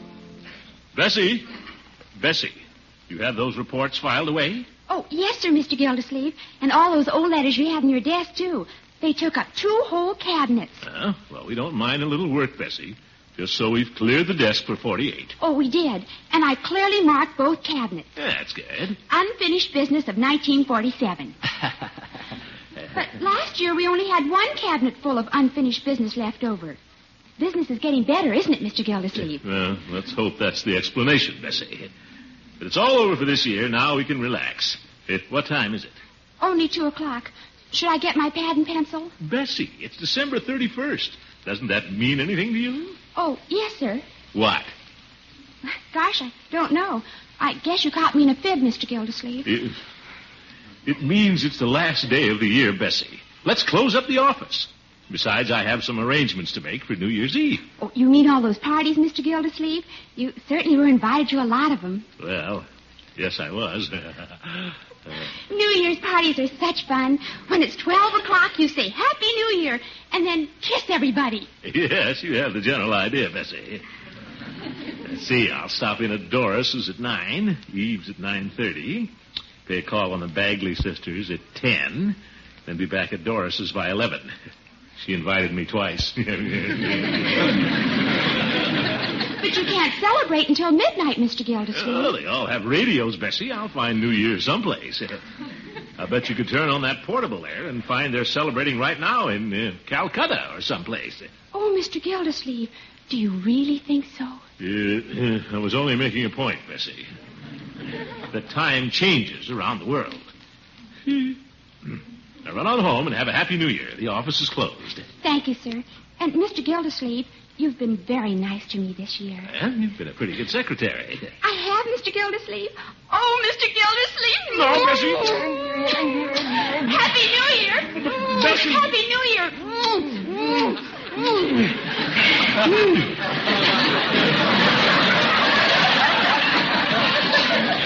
Bessie, it's still early. It's Happy New Year in Calcutta. You said so. Yes. Happy New Year. Yes. And the radio wasn't even on.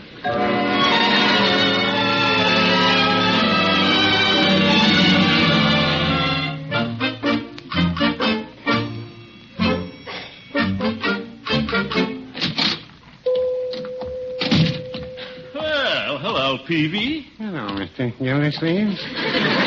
What can I do for you this afternoon? Well, you might make me a little sandwich, Peavy. Just kind of tide me over. And a cup of coffee first, hot. 1 hot cup of coffee coming up. Been working, Mr. Gildersleeve? Yeah. Bessie and I just cleaned up a little unfinished business of 1947. So I see. Care for a facial tissue to clean up a little more? Huh? Oh, thanks, Peavy. Bessie was celebrating New Year's Eve. Said I was a good employer to her all year, and, well, what's wrong with a little token of affection on New Year's? Besides, she kissed me. Well, good for Bessie. I don't imagine many women could have gotten away with it. Well, I won't have any trouble tonight, Peavy. I'm going to 3 parties. 3 parties? You bet. I'm going to try and kiss every pretty girl in town. Mr. Gildersleeve, you don't suppose you're taking this atom bomb talk too seriously, do you? It's New Year's Eve, Peavy. Time to ring out the old and ring in the new. How about you? You're not going to work tonight, are you? Oh, no, Mr. Gildersleeve. Mrs. Peavy likes to spend New Year's Eve at home. What kind of sandwich was that? Make it a cheese on rye. K-brand natural on rye coming up. Good coffee, this is, Peavy. Thank you. Would you care for a little sliver of ham on the sandwich also? Well, all right. New Year's Eve is quite an occasion with Mrs. Peavy. She always prepares something special for dinner. And mayonnaise? Yeah, just a dab. Then we do the dishes and go into the living room and talk about things. Mrs. Peavy always likes to talk about things on New Year's Eve. Lettuce? Well, yes. Along toward 10 o'clock, we may play a game of cribbage. That kills an hour. I think I'll slip in a little slice of ox tongue, if you don't mind. Easy, Peavy. And then around 11 o'clock, we get out the horns and wait. Well, that sounds like a good way for you to greet the new year. I guess so, Mr. Gildersleeve. At least by 12 o'clock, I'm awfully glad to see it come.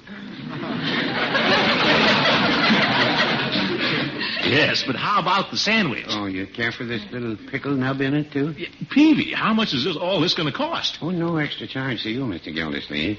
At the end of the year, I have unfinished business to clean up back here, too. What? How about a little turkey wing? No, thanks, Peavy. Just give me the cheese that I ordered in the beginning. Just as you say, Mr. Gildersleeve. I never will get rid of this darn stuff. There you are, cheese on rye. Thanks, Peavy. Hi, Commish. Peave, what's up? Well, hello, Floyd. Hi, Floyd. I was just going to come over and pay you a visit. Get shaved and trimmed up for tonight. Okay, I'm going back to the shop soon as I make a purchase off the Peave. Guess I'd be going out among them tonight, too, if it wasn't for Lovey in bed with the cold. Well, not too bad, Floyd. Yeah, so I think I better stay home and look after her. She thinks so, too. Well, I'll be making the rounds tonight. Private parties. Yeah, it's a good way to save money. But be careful, Commish. They say more colds are caught from exposure to mistletoe than from wet feet. Quite a lot of flu around, too. Yeah, don't worry about me. You two grandmothers stay home by the fire. I'll have my fun. Yeah, you lucky stiff. Give me a paper hat for Lovey, Peave.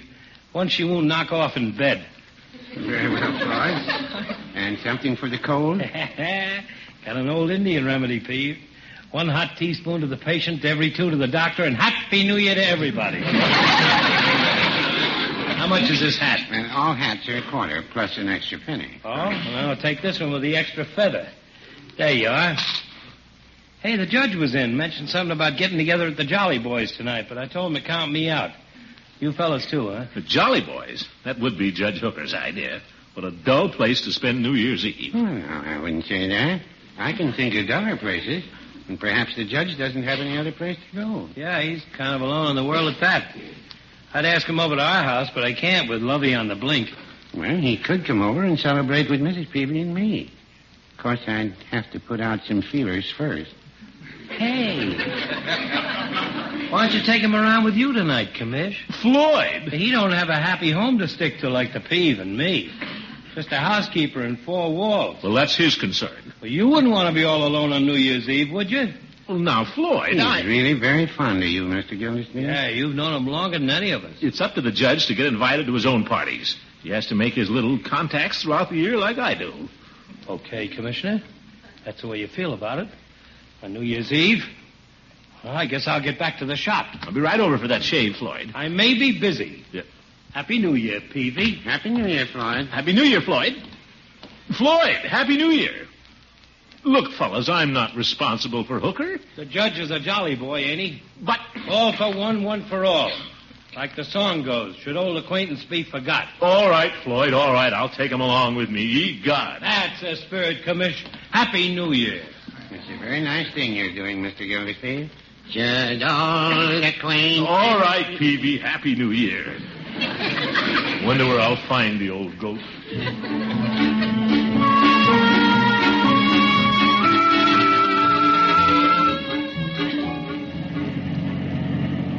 A lot of fun I'll have with Hooker tagging along. The louder the party gets, the louder he talks. Say, there's Chief Gates. Maybe he's on duty tonight, and the judge can go down and play pinochle with him at the police station. Chief, wait! Well, Mr. Gildersleeve, Happy New Year. Yeah, thank you. Same to you, Chief. Have you heard about Judge Hooker? No. What happened? Well, nothing, but he's a fine fellow, Hooker. Fellow jolly boy and all. Of course. I've always been very fond of the judge. Chief, the old fellow was a little at loose ends this evening. And it being New Year's Eve and all. Oh, that's too bad. Come to think of it, the judge and I haven't played pinochle together for quite some time. Yeah. And I'd ask him over tonight, but I always drive over to Salinas on New Year's Eve to see my mother. Well, if you don't have time for a fellow jolly boy... But, Commissioner, I haven't missed a New Year's Eve with my mother in 20 years. That's all right. It's all right. I'll take him with me.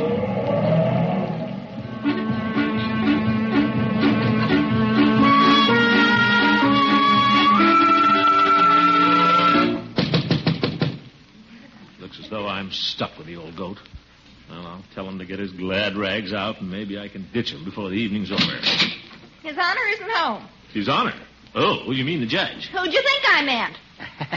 Yeah, well, Mrs. Fogel, I'm Mr. Gildersleeve. Remember? Yes, I remember. Well, when do you expect the old His Honor? He went walking in the park about an hour ago. Walking in the park? Don't you hear good? Yes, What a housekeeper. No wonder Hooker's sad about staying home tonight.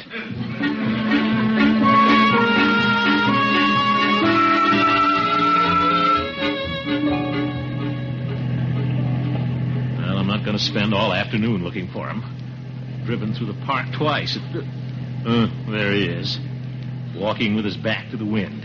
Feeling sorry for himself. Horace! Horace! Well, Gildy, what brings you out in the park? Get in, Hooker, before you freeze. It is getting chilly, but I think I'll take one more turn around the square. Get in, Hooker. You're too old to be romping around in the snow. I wasn't romping. I was thinking. Well, close the door and think inside. And have a tissue in the glove compartment. I have a handkerchief, thank you. Oh, brother. I've been looking all over for you, Horace. I wanted to extend a little invitation to you. Well, as I say, I've been out thinking about the future. Oh? What about the future? That's just what I ask myself.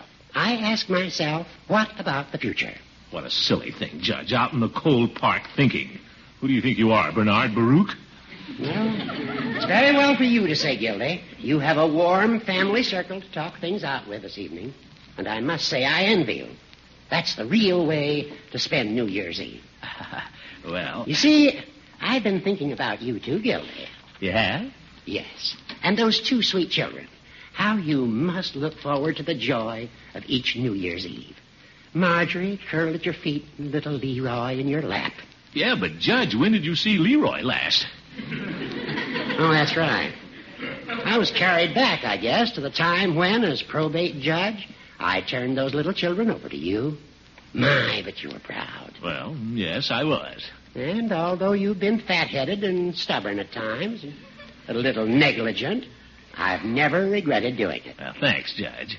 With each passing year, what a thrill it must be for you, a man whose life was once empty, like mine is, to hear them recite their accomplishments and then plan the course of the future and welcome the new year all together.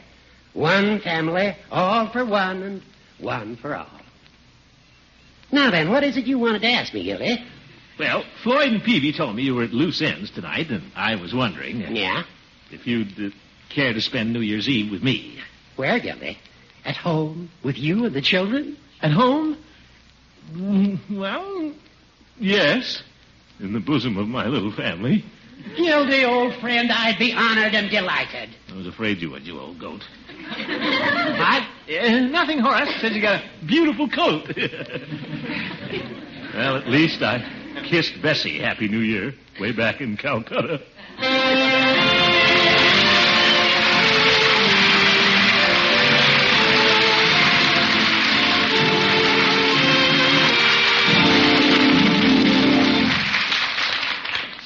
It won't be long before horns will blow, bells will ring, and folks will gather round to sing out Auld Lang Syne. Yes, in just a few hours, folks in big towns and little towns will welcome a bright and shining new year. As the last of the bells ring out, every hostess' thoughts will swing quickly from good wishes for the new year to the kitchen and the midnight lunch. If you've guests tonight, I hope you've included plenty of K-brand natural cheese in your late lunch. K-brand is Kraft's modern cheese masterpiece, a delicious natural cheddar with a mellow, rich flavor, the tender texture that real cheese experts love.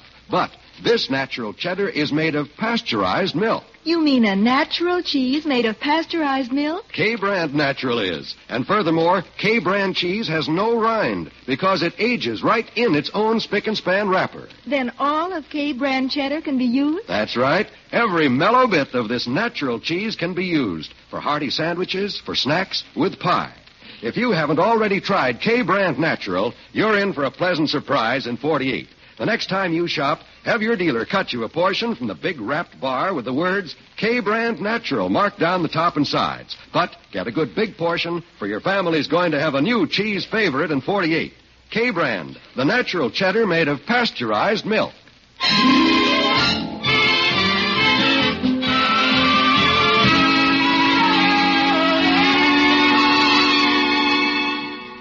Now let's get back to the Great Gildersleeve. He's generously given up invitations to spend New Year's Eve with his favorite girlfriends in order to cheer the lonely life of his old friend Judge Hooker. And the sacrifice has brought new gladness to his heart. Ah, beautiful snowfall. When it's springtime in the Rockies, I'll be coming back to... Uh-oh. There's that garden hose I forgot to put away last fall. Better disconnect it and store it right now. Might freeze again tonight. Already frozen. Oh, well, I'll be the first man on the block to have my garden hose out next spring. There's Leroy going around the house. Let me get some of this nice, soft snow. I'll sneak up behind him and let him have it. Captain Timothy Gildersleeve of the Royal Mounted. Always gets his man. I'll just peek around the corner. Where'd that kid go? Hey, look out behind you! Huh? Oh! Leroy! Didn't hurt much, did it, Unc? What's the idea, sneaking up on me from behind? Put down those snowballs. Suppose you've broken something. My watch. You don't carry it in your hip pocket, do you, Unc? Put down those snowballs. Okay, you put down yours. You march in the house, young man, and take that sled off the steps. Oh, for corn's sake. Leroy, look out behind you. Huh? Look what you did. You just wait till I tell Mr. Gildersleeve. He knows it. Hello, Bertie. Oh, I didn't see you, Mr. Gildersleeve. I'll have it fixed first thing after New Year's, Bertie. Just pull the shade down for now. Leroy stuffed some paper in that window. I didn't break it. Well, you were the one who ducked. Paper will keep out the wind and the snow. We'll all be cozy here in the living room tonight. Who'll be cozy? I thought we were all stepping out tonight, New Year's Eve. No, Bertie. We'll greet the new year right here at home. I've invited Judge Hooker over for dinner. The judge? Okay. So put the little pot in the big pot. Company. Okay, Mr. Gildersleeve. Then I better get going. Big night tonight. Oh, Bertie, will you please press this blouse for me? I want to wear it tonight. Hello, Uncle Mort. Hello, my dear. Okay, Miss Margie, but I got things to do. The judge likes your cinnamon rolls, Bertie, if they aren't too much trouble. Okay. Do the blouse first, please, Bertie. Okay. Don't forget to bake the rolls, Bertie. Okay. Judge coming over, cook the dinner, press the blouse, bake the rolls, and me with a cold and a big party to go to. What we need around here is a 2-day New Year's Eve. What's this about dinner, Unky? I've invited the judge over, Marjorie, to spend a quiet evening with us. Quiet? Who wants to be quiet on New Year's? I'm going out. Thought you were going out, too. Yeah, Unc, you always whoop it up on New Year's Eve. Never mind. I was going out, but the holiday season is the time to be unselfish and think about others. Isn't that what we did when we gave away all those good presents? This is different, young man. This is New Year's, and Judge Hooker is all alone in the world. Is that any reason for sitting up with him all night? Now, Marjorie, if you could have seen him this afternoon, wandering through the park in the snow, a lonely, forgotten old man, wearing a cape, you wouldn't begrudge him a few happy hours with us. I've given up a pleasant evening myself. By George, we'll make the sacrifice. Can I sit up and see the old year out, Unc? Well, this is a special occasion. Why not? More the merrier. Oh, boy. Unky, this isn't fair. I wanted to have fun tonight. Marge, we will all start the new year right by doing as I say. But, Uncle Mort, I have a date. The whole gang is going over to Francie. Well, stay with us till the judge falls asleep, my dear, and then you can leave. Yes, sir, Hooker was right. Nothing like a happy new year in the bosom of the little family.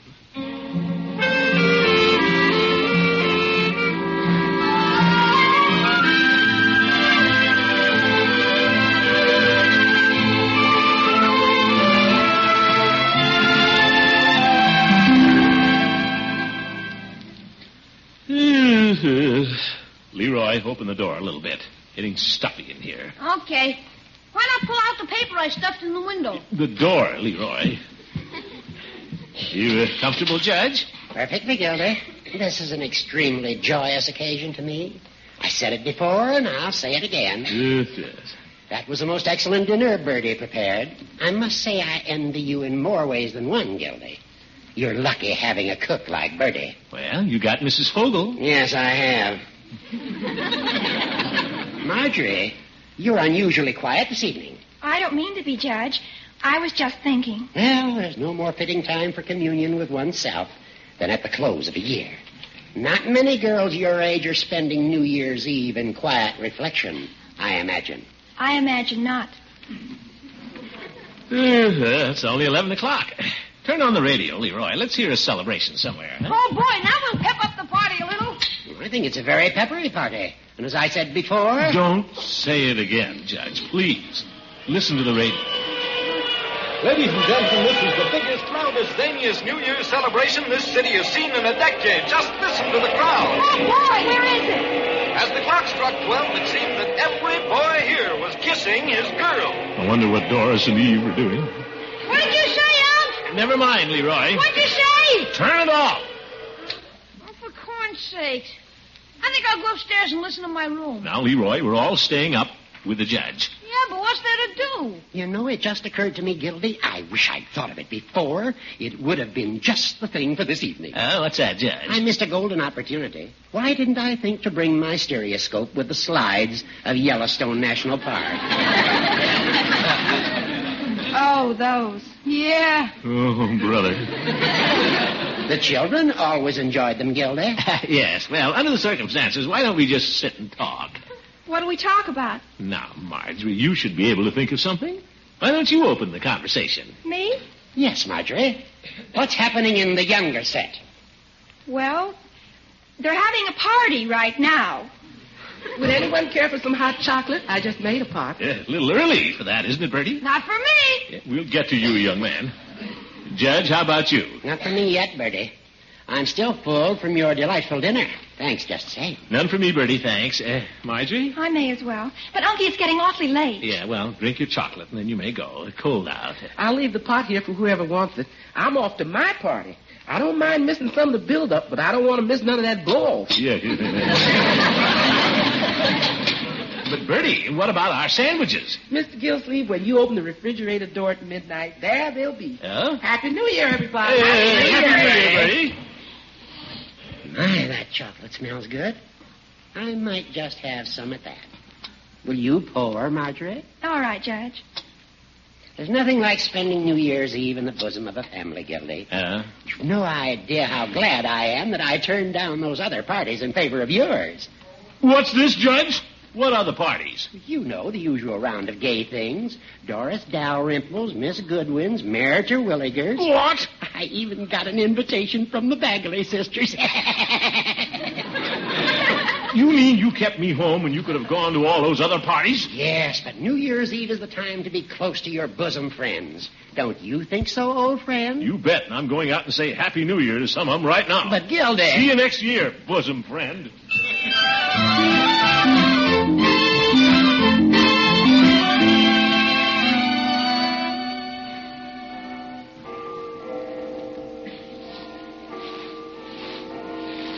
Well, 11:45. Still time to wish Doris Dalrymple a Happy New Year. Maybe Eve, too. Hey, somebody's having a party over Floyd's barbershop. The Jolly Boys Club. Now, who'd be up there? Well, it'll only take a minute to find out.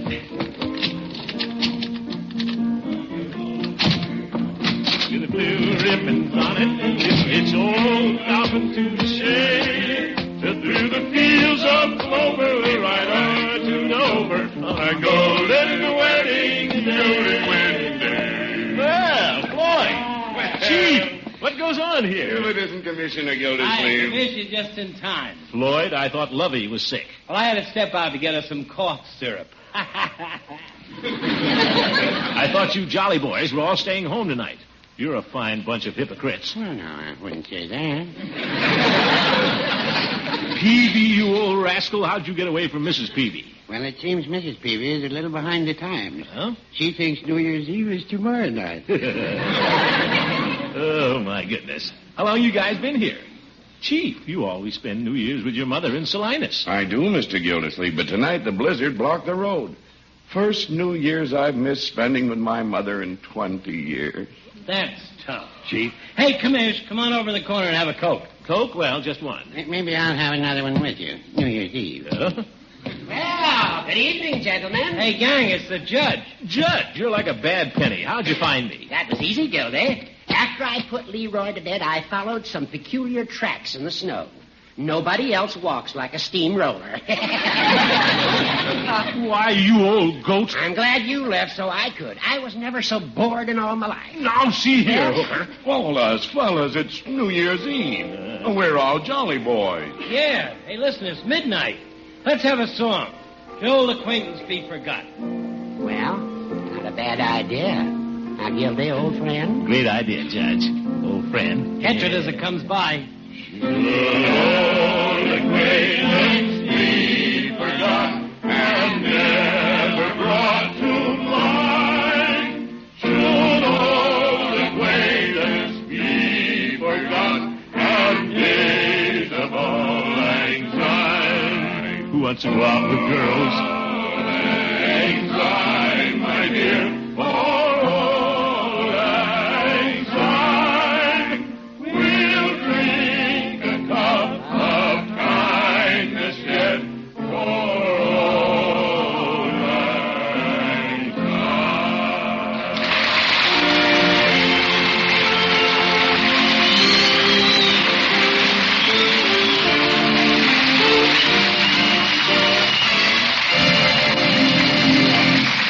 Tomorrow, when your hearts and doors are open wide to celebrate the new year, I hope you've planned a cheese tray for your guests. It's such a warm and friendly way to say welcome. Now, we hope you've seen to it that your cheese tray offers K-brand cheese. You see, K-brand is a natural cheddar with a mellow, rich flavor that's simply wonderful eating. And it's made from pasteurized milk. That's right, a natural cheese made from carefully pasteurized milk.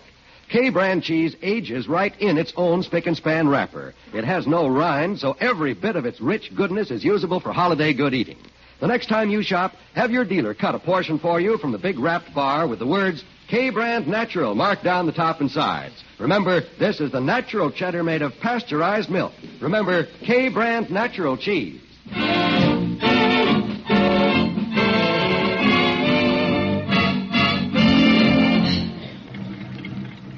Thanks for bringing me home, Judge. Not at all, Gildy. Happy New Year. Yeah, Happy New Year, Horace. Fine fellow, Horace. Yes, sir. I always like him better when I hear how badly he sings. George, nothing like spending an evening with the Jolly Boys. Well, I see Marjorie's home. Light on in the window. There's the one I broke. Well, I'll fix it in the morning. Start the new year right. Keep things warm and snug for the little family. Yes, sir, and ours will be a harmonious little household. I'll be a better uncle in 1948. Not speak a cross word to Leroy. I told Leroy to move that sled off his porch. Leroy! You call me uncle? Well, Happy New Year, my boy. Go back to bed. Oh, for corn's sake. What the heck? Can't bawl a little fellow out first day of 1948. Folks, before I go in, I'd like to wish the best New Year ever to all of you from all of us. Marjorie, little Leroy, Bertie, and all the rest of our friends here in Summerfield. Tonight's writers, John Elliott and Andy White, our other writing team, Gene Stone and Jack Robinson, our musical director, Jack Meekin, and our dialogue director, Fran Van Hartesveld, wish you the same. And from our sponsor, the Kraft Foods Company, a very special wish for your health and happiness in 1948. Good night. I'm bushed. No, you're not. You're Harold Perry. Happy New Year.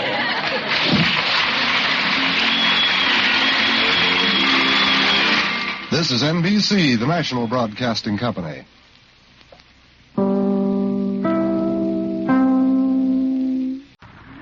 The Kraft Foods Company, makers of Kraft quality food, presents Harold Perry as the Great Gildersleeve.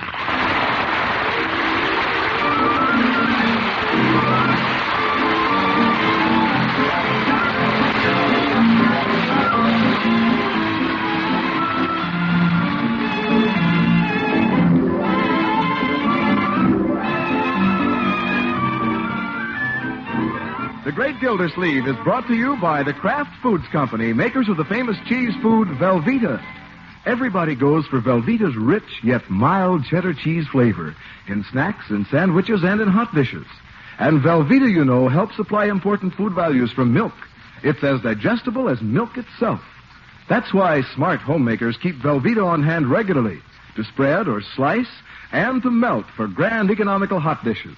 Tomorrow, get Velveeta, the cheese food of Kraft quality.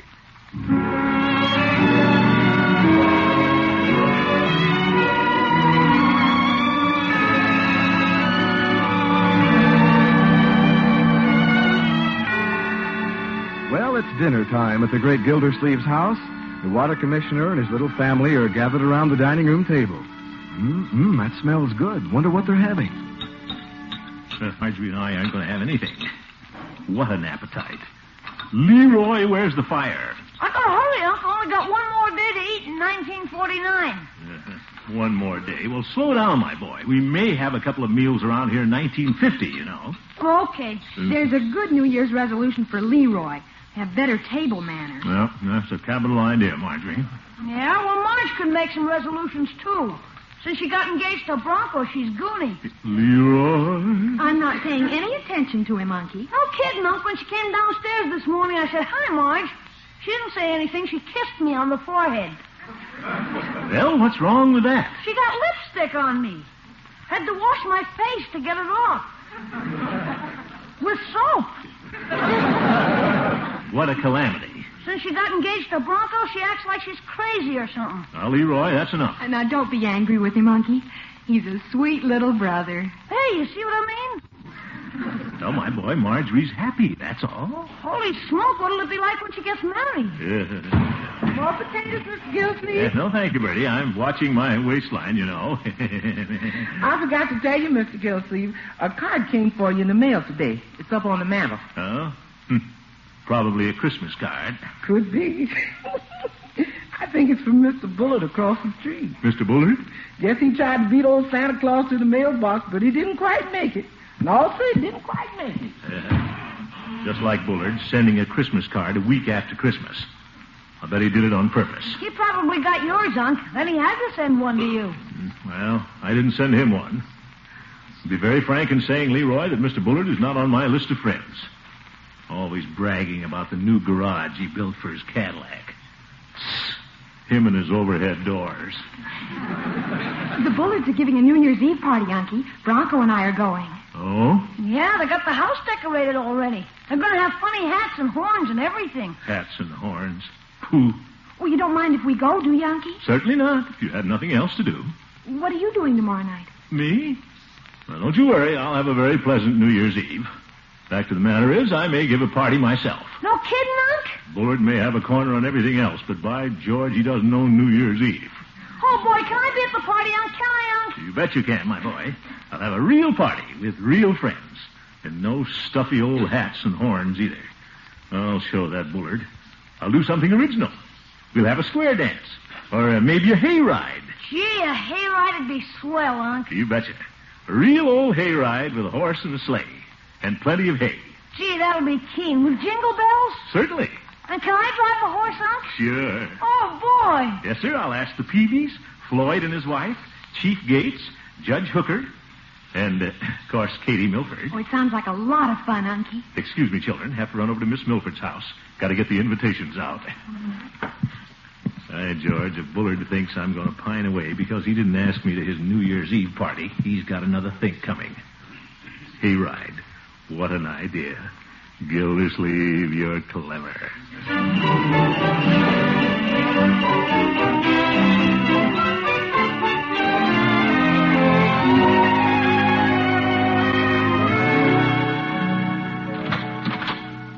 Well, Throckmorton. Ooh, hello, Catherine.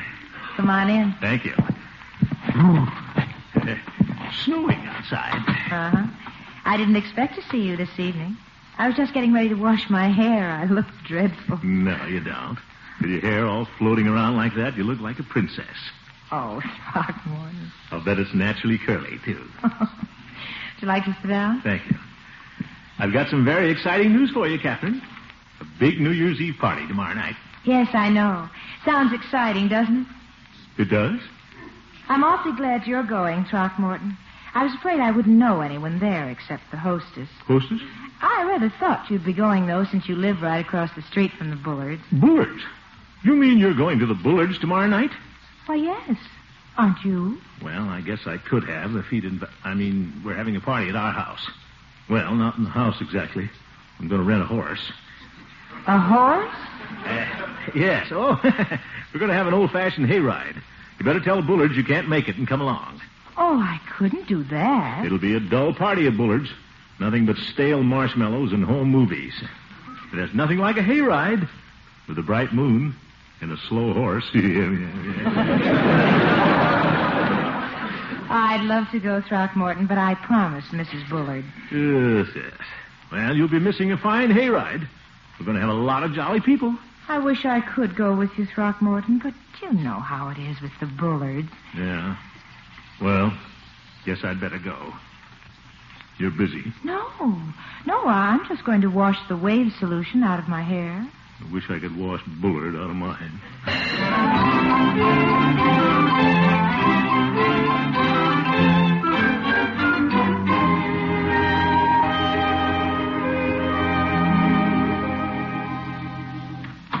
Hi, Commish. Oh, hello, Floyd. Climb right up in the chair. Just getting ready to close up. What'll it be, Commish? A haircut? Getting kind of shaggy in the back. Yeah, well, just trim it up, Floyd. Yes, sir. The towel around your hair now. I'm making the rounds today, Floyd. Lining up all my old friends for a big New Year's Eve party. Mm-hmm. Yes, sir. Old 1949's about washed up. Won't hurt my feelings none to see it go down the drain. Bend your head forward, Commish. Yeah, I'm giving a party tomorrow night, Floyd. Yeah, swell. New Year's Eve's the night for it, all right. Bullard was in the shop a while ago. Seems he's tossing a big wing ding at his house. Yeah, I've heard about it, Floyd. Me and the missus is going. What? Oh! Golly, Commish, you shouldn't jump when I got the clippers on you. You yanked out a little hair there. Floyd, you're not going to the Bullards. Why not? He asked me. A fine friend you are. I came in here to invite you to go to my house. Thought you'd come in for a haircut.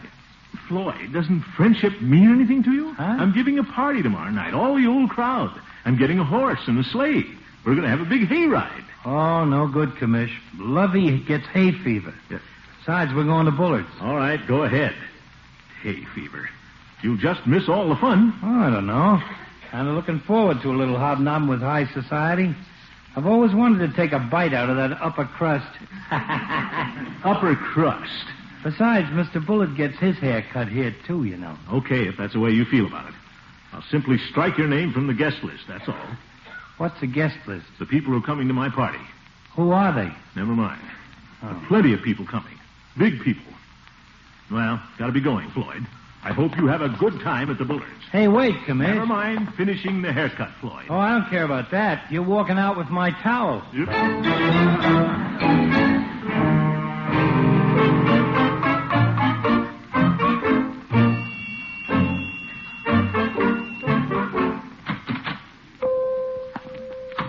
Hello, Peavy. Well, hello, Mr. Gildersleeve.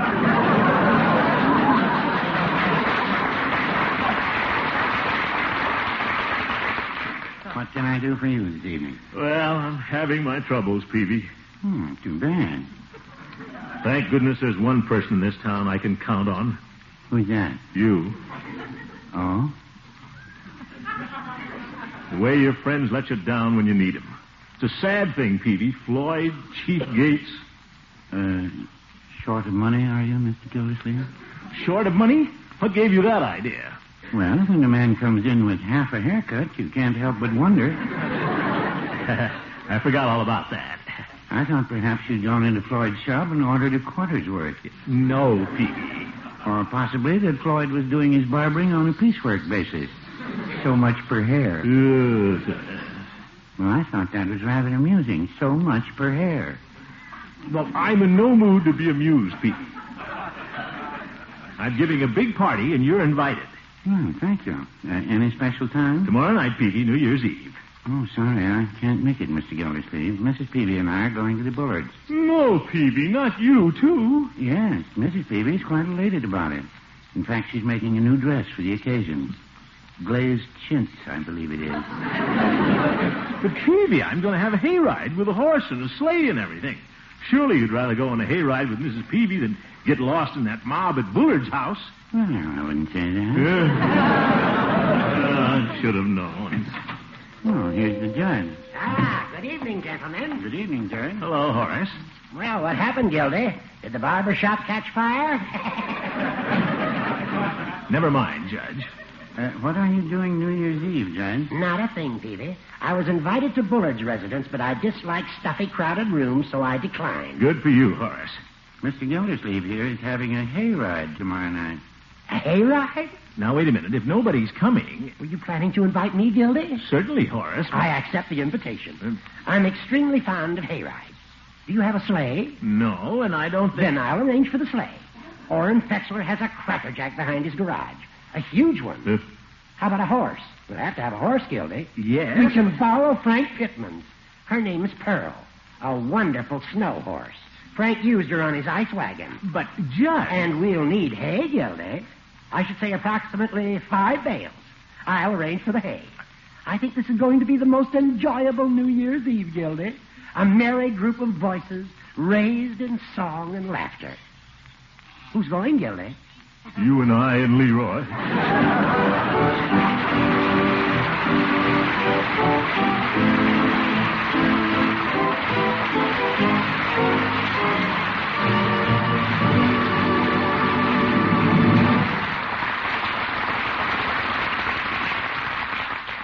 More about Gildy's New Year's Eve plans in just a minute. When it comes to making New Year's resolutions, I'd like to make a suggestion for you homemakers. Why don't you resolve to keep a 2-pound loaf of Velveeta on hand all the time? Because Kraft's famous cheese food can help you so many different ways. You see, Velveeta can help you when you need quick and easy snacks, hearty, good-eating lunchbox sandwiches, and a variety of hot dishes, too. Yes, you can melt golden Velveeta for a smooth sauce that'll give even leftover ham or veal or turkey or fish or vegetables new goodness. Smooth melting Velveeta gives them such a grand, rich, yet mild cheddar cheese flavor. And this good-eating Velveeta sauce is easy to make. Just melt 1/2 pound of Velveeta in the top of your double boiler. Then gradually stir in 1/4 cup of milk. Season to taste, and presto, you'll have a grand-tasting, wholesome cheese sauce that'll help you solve many problems all through the new year. When you shop, get Kraft's smooth-melting cheese food in the economical 2-pound loaf. So there'll be plenty on hand for snacks and sandwiches and grand cheese sauce dishes, too. Just be sure you get genuine Velveeta. It's the cheese food of top quality, made only by Kraft.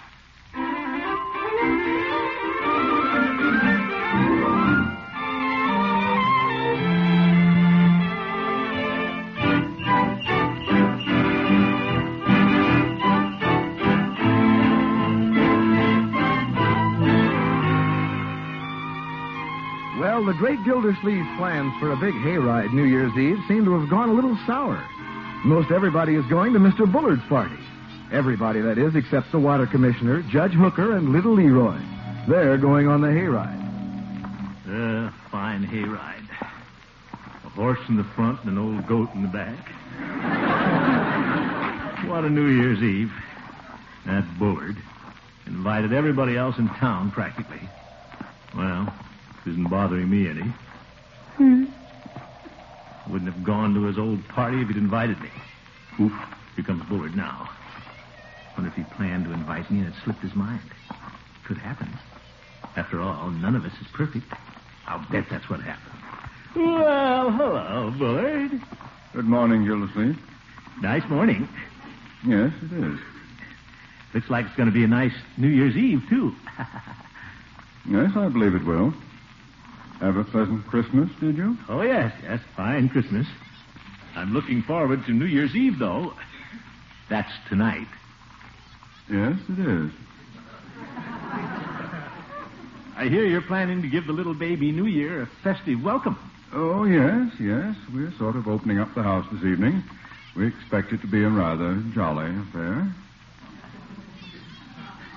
Well, having a lot of people, I presume.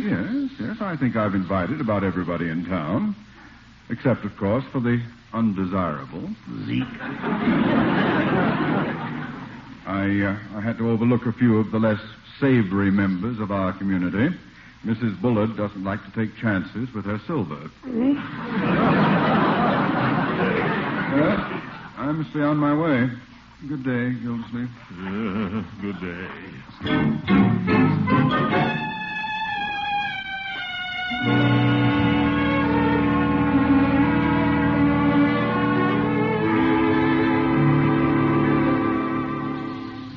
Is that you, Unky? I don't know. What's wrong, Uncle Mort? That Bullard. Marjorie, I'd rather you and Bronco didn't go over there tonight. Well, why not, Uncle? I don't want any of my family in that house, not even on that side of the street. What I'd give to turn off his water.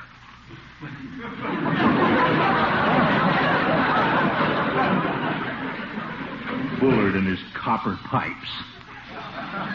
Now, Uncle Mort, if all this is because he didn't ask you over... That's not the reason. Well, what is the reason? I simply want nothing to do with any of the Bullards. That's the reason. There's some people in this world who just have no business being people. If I didn't own this house, I'd move. I wouldn't even live in the same block with the Bullards. Not even in the same town. Now, Uncle, you just feel that way now. Tomorrow you'll forget all about it. Oh, no, I won't. I've seen you go through these things before. One minute you can't stand Mr. Bullard, and the next minute you want to be friends. You've been going on like this for years, Uncle Mort. Well, it's not going on anymore. This is the end. I know. You said that before, too. Maybe I have, but this time I mean it. I'm making a New Year's resolution. From now on, I'm having absolutely nothing to do with Bullard. I'm all through with him. I'm washed up. I mean, he's washed up. All right, Unky, we'll see. You'll see, all right. He's off my list once and for all. I won't even see his face. Just wait till the next time he backs his fat Cadillac over our curb. I'll tell him a thing or two. You home, Miss Gildersleeve? Yeah, you bet I'm home, Bertie. Here's the card that came for you yesterday. I'm cleaning off the mantel. From Bullard, huh? I ought to send it back to him. I ought to fill the envelope full of termites and slip it under his house. What is it, Unky? A Christmas card? Wait a minute. What's this? Dear Mr. Gildersleeve, we are having a few friends in New Year's Eve. We hope you'll be able to join us. Cordially yours, Rumson Bullard. Unky, it's your invitation to the party. Must be a mistake. No. You see, it was mailed 3 days ago. You see, Uncle Mort? I told you that was the reason you were angry with Mr. Bullard. Now you'll change right back again. The invitation had nothing to do with it. Of course, if they'd asked me to come... Uncle Mort, I can see right through you. Oh, no, you can't. Hi, Unc. What time do we start on the hayride? Well, Leroy... I think Uncle Mort's changed his mind about the hayride. He's invited over at the Bullards. Oh, you going over there? Well, you see, Leroy... Everything's all right now. Unky has an invitation. Marjorie, that's not it at all. It's simply when a person asks you to his home... You promised to take me on a hayride. Oh, Leroy... You said you weren't going to go to the Bullards. You said we were going on a hayride.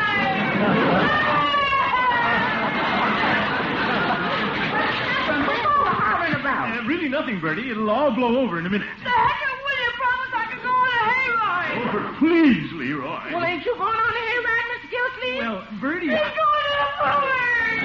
Who said I was going to the Bullards, for heaven's sake? Oh, boy, then it's okay for the hayride? Leroy, I couldn't get anybody to go along. Just Judge Hooker. We can't have a hayride with 3 people. Why not? That's all the more hay for us. Well, I got to know if you're going hayriding. I'm putting up the lunch, Mr. Gildersleeve. If you're not going hayriding, ain't no need of putting up no lunch. Sure we're going. Unc said we were, didn't you, Unc? I didn't say anything. I just want to know, that's all, one way or the other. Bertie ain't got no crystal ball out there in that kitchen. If I'm going to put up a lunch, I got to know. You better decide what you're going to do, Unky. You said we were going. No, that's all, one way or the other. If I'm going to put up the lunch, I got to know. All right, for heaven's sake, we'll go on the hayride. Really, Unc? Yes, really. There now, you see, Leroy, all that hollering was for nothing. Oh, no, it wasn't. I nearly lost. Oh, what a family. How many's going on the hayride, Mr. Gildersleeve? 3, Bertie. Leroy, Judge Hooker, and I. Nobody else? No, Bertie. You're going to have to get the horse in with you to keep warm. Well, I've got to go get get my coat on. Bronco will be here any minute. This is going to be a swell hayride, isn't it? No girls. Yeah, some hayride. I sure feel sorry for those guys over at Bullard's house. Nothing to do but dance with girls. They'll sure envy us. We'll have a horse.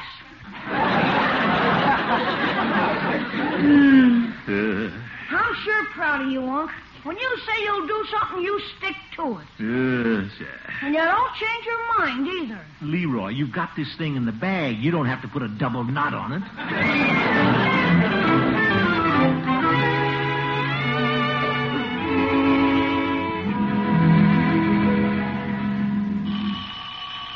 Hey, Unc, look out in front. We got a horse and a sleigh. Yeah, Judge Hooker. Come in, Judge. Greetings, Gildy. And greetings to you, Leroy. Hi, Judge. Well, don your gay apparel, Gildy. I've got the sleigh and the hay, and good old Pearl is chomping at the bit. All right, Judge. I was a little late. Pearl insisted on bringing me here by the long way around. She had to follow Frank Pittman's ice route. Hey, Judge, can I ride the horse? Certainly, Leroy. You can sit on my lap and hold the reins. But let's be on our way. The moon is already high in the sky. Moon? I'll get my coat and be right with you, Horace. New Year's Eve. Everybody over at Bullard's. Music, food, Catherine. She'll probably be more beautiful than ever before. Where'll I be? Sitting on a pile of hay with Judge Hooker. Freezing my ears off. Why can't I keep my big mouth shut? Well, it's too late now, Gildersleeve. You've made your little bed. Now lie in it. Nice bed full of hay. Hurry up, Gildy. The old year's fading fast. Wish I could fade with it. Coming, Horace. Are you all ready, Gildy? Guess so, Judge. I'm all set. What's in that box you're carrying? Oatmeal for the horse. He's got to have a little fun, too. Yes. Leroy, it's a she-horse. He horse, she horse. Let's get going. Here's the lunch, Mr. Gildersleeve. Don't forget your lunch. Good evening, Bertie. Good evening, Judge. It's sure a mighty fine night for a hayride. Yes. It's a perfect night for a hayride, Bertie. The way I feel right now, we may go flying off across the snow into the star-filled night, away to some mystic fairyland in the enchanted forest. Old Mother Goose. Come on, Horace. Yeah, let's go. By the way, Gildy, where's Marjorie? Marjorie went to Bullard's party with Bronco. How unfortunate. She doesn't know what she's missing not going with us. Have a good time. Don't tip over in the snow. Don't you worry, Bertie. I'm an expert horse driver. Yeah, so long, Bertie. Have a good time, Mr. Gildersleeve.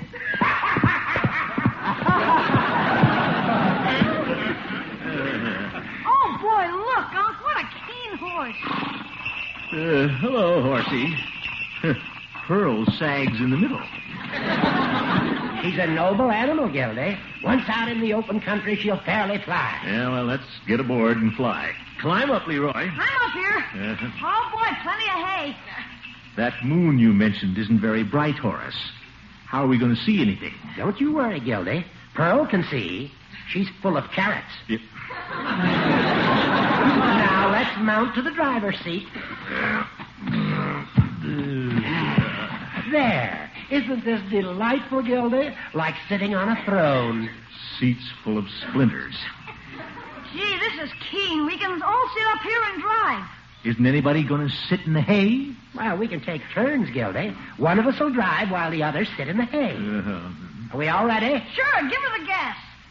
New Year's Eve. Bullard's house all lighted up.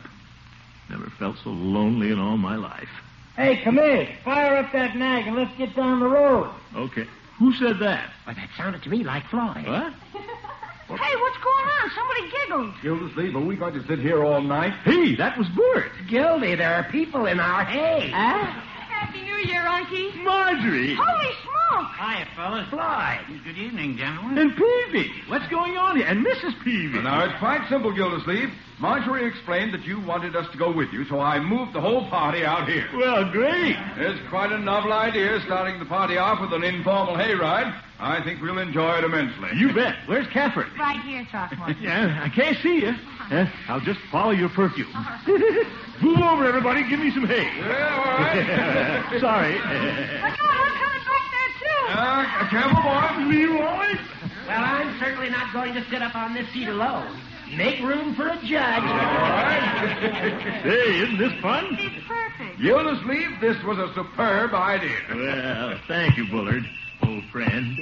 Wait, we're moving. I hear bells. Yeah, hold on. Who's driving this thing? Yeah, Pearl, shake a leg. Good old Peavy.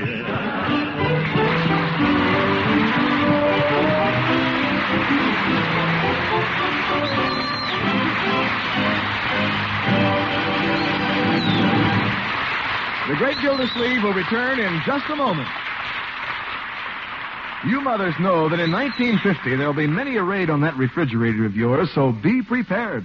Make sure it holds a 2-pound loaf of Kraft's famous cheese food, Velveeta. Because golden Velveeta is such good eating with its grand, rich-tasting yet mild cheddar cheese flavor. And you know the folks can enjoy Velveeta snacks anytime because Velveeta is as digestible as milk itself and really nourishing.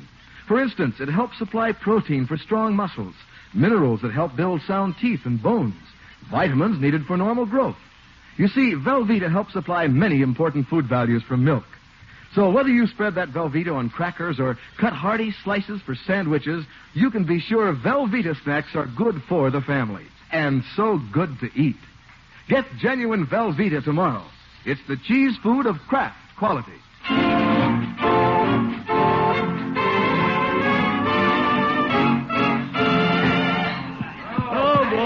Some hayride, just like the good old days. I told you Pearl was a fine horse, Gildy. We're fairly zipping along. I've never had so much fun. I should have brought my clippers along. This hay needs trimming. Move over, Floyd. Stop pushing. I'm not pushing. We got a load on this place. Sure, the more the merrier. Can't move. Neither can I. I'm trapped. That's me, just an old trapper. Gildersleeve. What is it, Bullard? Will you scratch the end of my nose? Sure, but I can't see anything. Gildy, that's my nose. I thought it felt like an old goat. Hey, Uncle, Mr. Bullet's still off your list of friends. Leroy, in the new year, things are going to be different, eh, Bullard? Yes, indeed. As a matter of fact, Gildersleeve, you're not as big an oaf as I thought you were. Oh, Bullard, Hey, everybody, it's 12 o'clock. Acquaintance be forgot and never brought to mind. Should old acquaintance be forgot. The Great Gildersleeve is played by Harold Perry. The show was written by Paul West, John Elliott, and Andy White, with music by Jack Meakin. Included in the cast are Walter Tetley, Mary Lee Robb, Lillian Randolph, Kathy Lewis, Earl Roth, and Dick LeGrand. This is Jay Stewart saying goodnight for the Kraft Foods Company, makers of the famous line of Kraft quality food products. Be sure to listen in next Wednesday and every Wednesday for the further adventures of the Great Gildersleeve.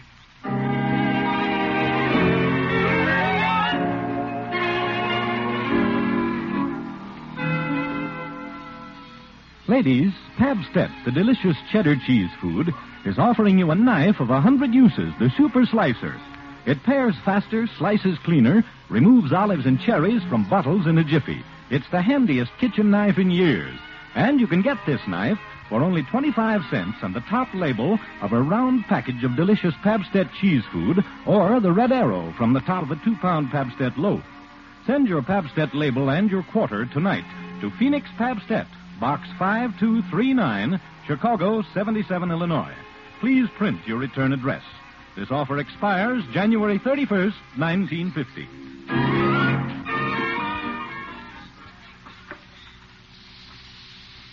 Break the Bank, radio's biggest money-paying show, is next on NBC.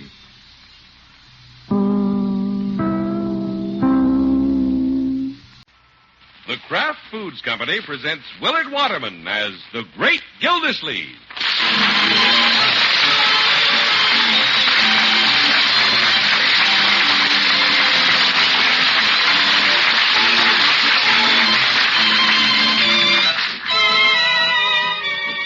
Great Gildersleeve is brought to you, transcribed by the Kraft Foods Company. Kraft, makers of the one and only Miracle Whip, the famous salad dressing that's so good it outsells the next 20 leading brands of salad dressing combined. Why is Miracle Whip so good? A special Kraft recipe, fine ingredients, and expert blending all help make this the wonderful salad dressing it is. The salad dressing that can make your salads more delicious than ever. Get the one and only Miracle Whip salad dressing. It's made by Kraft.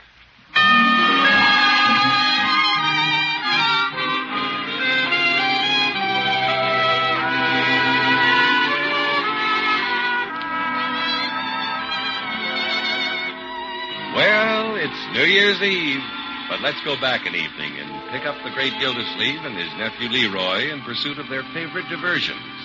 Leroy is looking forward to seeing a movie, and his uncle is looking forward to seeing Miss Tuttle. Uncle, you sure you don't want to go to the movie with me instead of going to see your girl?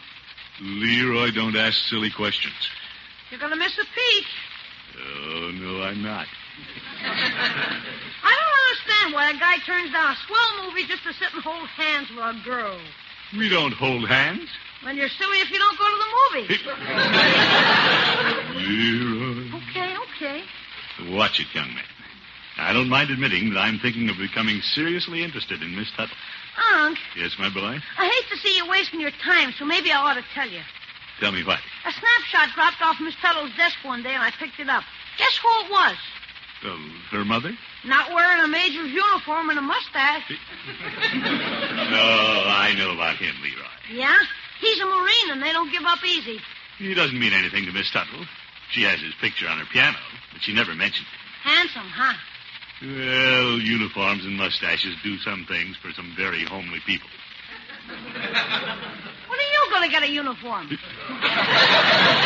Leroy. Just kidding, gosh.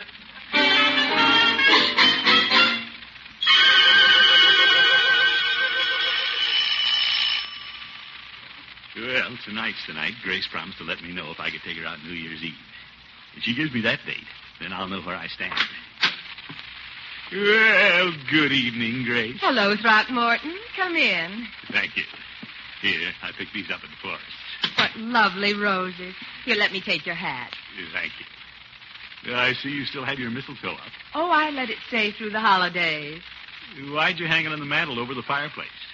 It's so decorative. Well, it has other uses, you know. Really? If a man tried to kiss a girl under that mistletoe, he'd catch fire. Now, Throckmorton, you just come away from that fireplace. Yeah, all right. I'll sit over here on the piano stool. Excuse me while I put my flowers in some water. You go right ahead. Yeah, I don't know if she likes me or not. How can I go about sewing up that date for New Year's Eve? Oop, here's that picture of the Major, staring at me over his silly mustache. I'll bet he waxes it. What are you frowning at, Throckmorton? Yo, I see you have some new music here. Glowworm. Glow with glowworm. Hey, Grace, speaking of glowing, how about glowing out with me on New Year's Eve? I suppose you think I've been awful about that date. Well, I've been happy to wait, patiently. But Grace, tonight's the last night. Well, really, Throckmorton, I haven't meant to keep you waiting, but... Well, maybe we could talk it over better if there weren't so many people around. What do you mean? Why don't I turn the Major's picture to the wall? Two's company, but three's a crowd. Oh, Throckmorton. Now, what about it? I'm sure we'll have a wonderful time. You mean I have a date? Mm-hmm. Well... What are you playing? Something for the Major. Goodbye forever.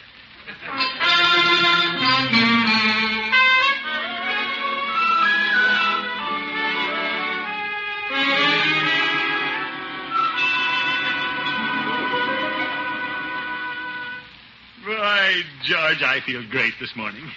What a girl. What a date. What a New Year's Eve this is going to be. Well, better clear my desk. Get ready for 1953.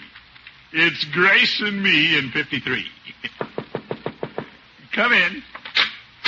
Hello, Peavy. Hello, Mr. Gildersleeve. What are you doing out at the drugstore? Oh, I fly the coop once in a while. I had to come down to City Hall today on a tax matter. Are they checking up on you, Peavy? No, I'm checking up on them. I'm entitled to a refund. Make a mistake, did you? No, I paid them too much on purpose. I like to get money back from the city. Oh, my goodness. Sit down, Peavy, while I clear my desk. Well, from the looks of it, I don't think I can sit that long. It'll only take a minute. I just have to dispose of this unanswered correspondence. Mr. Gildersleeve, can you get by with stuffing it in the waste paper basket? If it's anything important, they'll write me again. Well, anyway, I'm too happy about Miss Tuttle. Miss Tuttle? Grace, I should call her, since she calls me Throckmorton. My, you're getting on pretty friendly terms. Yep. I've been married 30 years, and I still call Mrs. Peavy Mrs. Peavy. Well, you never can tell what 1953 will bring. I may be calling Grace Mrs. Gildersleeve. You don't say. I can hardly wait until tonight to see her again. You have a date tonight? Yeah. Oh, I was sort of hoping we could ring out the old year together. Oh? Mrs. Peavy's still visiting her mother, and I didn't much care to go home and sing Auld Lang Syne with the parrot. Well, Miss Tuttle and I are stepping out. Sorry, Peavy. Oh, I don't want you to feel sorry for me, Mr. Gildersleeve. I'm glad you don't. So I'll go with you. You will not.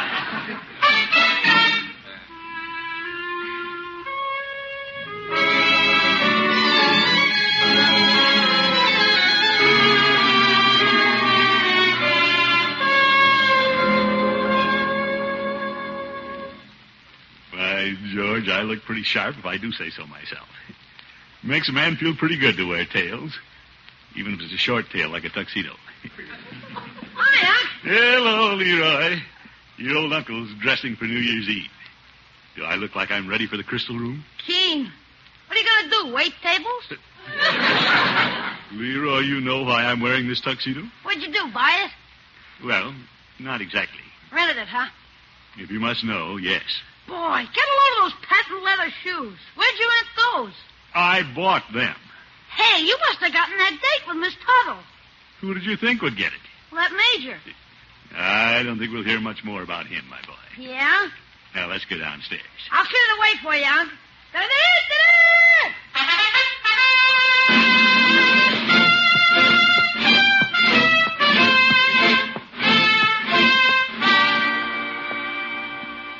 Hey, Bertie, look what's coming down the stairs. My, just look at that class. Hello, Bertie. Is that the water commissioner and his soup and fish? No, it's a big fish getting in the soup. He's in love again. Uh-oh. Well. Mr. Gildersleeve, folks usually fall in love in the spring, and here it is the dead of winter. Well, Unc's way past spring. If he's going to fall in love at all, it has to be winter. I bet Miss Tuttle is proud to be stepping out with you in that rig. Well, I'm lucky, too, Bertie. Yeah, Unc took her away from a Marine major. Mr. Gildersleeve taking on the Marines, huh? Yeah, I guess that's about the size of it. Yes, sir. Unc, I'm proud of you. You're doing all right, aren't you? Well, I'm not one to brag. But Miss Tuttle is obviously interested. And obviously I make a good catch. Oh, brother. I'll get it! Yeah, I'll take it on my way out, Bertie. Yes, sir. Probably somebody wishing us a Happy New Year. Hello? Throckmorton, this is Grace. Oh, yes, Grace. I was just on my way over. Well, I don't know how to say this except to just say it. Right? I'm terribly sorry, but I'll have to ask you to change our date tonight. Who? I've had a tentative date for New Year's Eve for a long time. That's why I kept putting you off. The major, huh? He got a last-minute leave, and he's coming all the way from the base, so there's really nothing else I can do. There isn't, huh? I do hope you'll understand. Happy New Year, Throckmorton. Happy New Year. What's the matter, Unc? What? Something happened between you and Miss Tuttle? Oh, no. Everything's fine. Yeah, I'm on my way now. Well, who was it? Just somebody wishing us a Happy New Year. How does a man spend New Year's Eve alone in a rented tuxedo?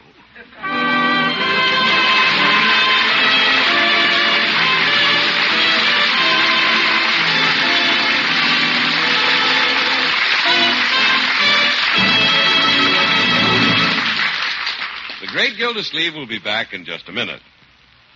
'Twas the night before New Year's, and all through the place, all the people were sad. Not a smile lit a face. The hostess was treating each guest with great care, hoping for laughter and gaiety there.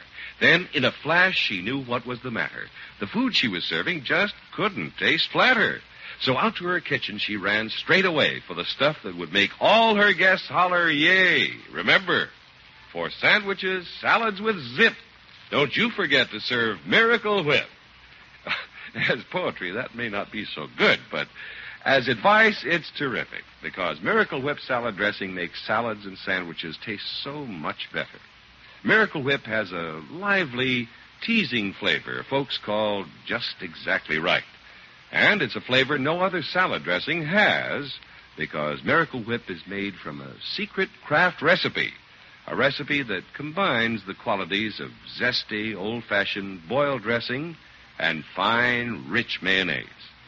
Miracle Whip has just the texture you want, too, creamy thick and smooth as satin, because it's blended with special craft beaters.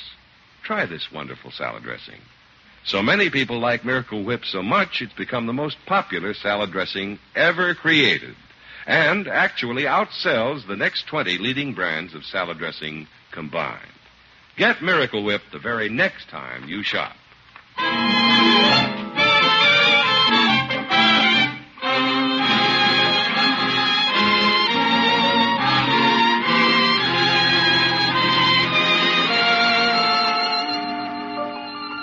Well, let's get back to the Great Gildersleeve. Dressed in his rented tuxedo, he was eagerly anticipating New Year's Eve with his new girlfriend, Miss Tuttle. Already he was hearing the whistles, ratchets, and horns. Then came the sour note. Miss Tuttle phoned and canceled the date. After all my big talk, I can't let Leroy know she called it off. I'll have to keep up the pretense and just wander around the streets until after midnight. It's going to be tough to do in these new shoes. My feet burn already. Hey, looks like Peavy is still open. He wanted me to do something tonight. Right, George, I'll celebrate with Peavy. He'll appreciate me. Nothing like your old pals on New Year's Eve. Hello, Peavy. Hello, Mr. Gildersleeve. What can I do for you? Nothing, Peavy. All dandied up for your date, I see. Well, yes. I bet you're just dying to grab a horn and get noisy. Not especially. There's no hurry. Yeah, I'm just about to close up and go home. You're not in any hurry, are you, Peavy? Well, there's nothing to stay here for. At least I can go home and talk to the parrot. Peavy, I've decided to take you up on your proposition and spend New Year's Eve with you. How's that? We'll celebrate together. Mr. Gildersleeve, you didn't have to wear your tuxedo for me. No, Peavy? I'm sorry if your date didn't pan out. Well, I'm not. What'll we do, Peavy? Where'll we go? Well, I'm not dressed to go out. We could pull the blinds and ice up a Coke. Great idea, Peavy. You break out the Cokes and I'll pull the blinds.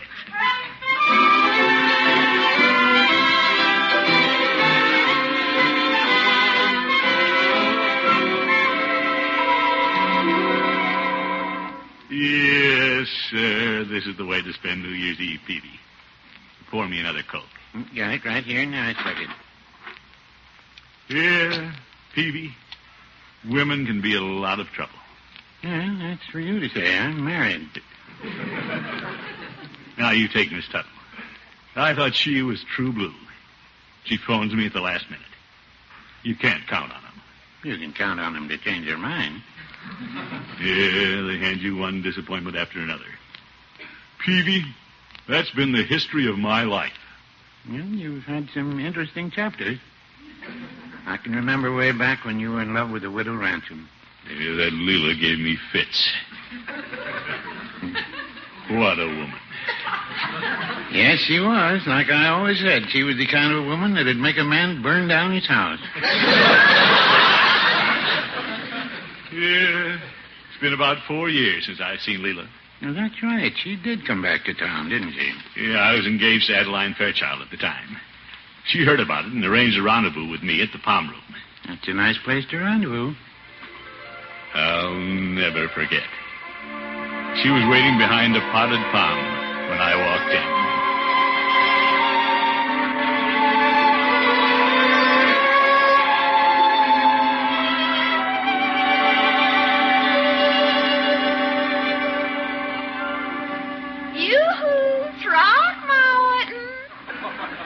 Leela, I didn't see you behind that potted palm. I heard you coming, so I thought I'd play peekaboo. By George, it's good to see you. When I heard you engaged, I just had to see you, too. You know, little old addle-headed me. Leela, you're a little devil. You think so, Throckmorton? Same old Leela. Say, you're doing your hair differently. Oh, well, I was wondering when you were going to say something, and you haven't even looked at my new dress. Well, I didn't think I should, being an engaged man. Silly. Oh, by the way, I haven't congratulated you. Thank you. Leela, I hope you understand. Good gracious, yes. When a girl's best boyfriend becomes engaged to a girl's cousin, who can understand better than that girl? Leela, I'm glad you're taking it like this. Throckmorton, I wish you every happiness. Thank you. And I hope you can find it with Adeline. Of course, now that you're engaged to be married, I bet you'll never think of little old Leela again. Oh, yes, I will.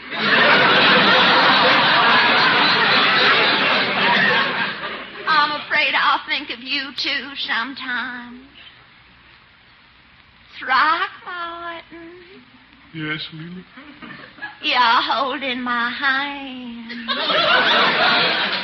I am? Well, still shaking it from the congratulations.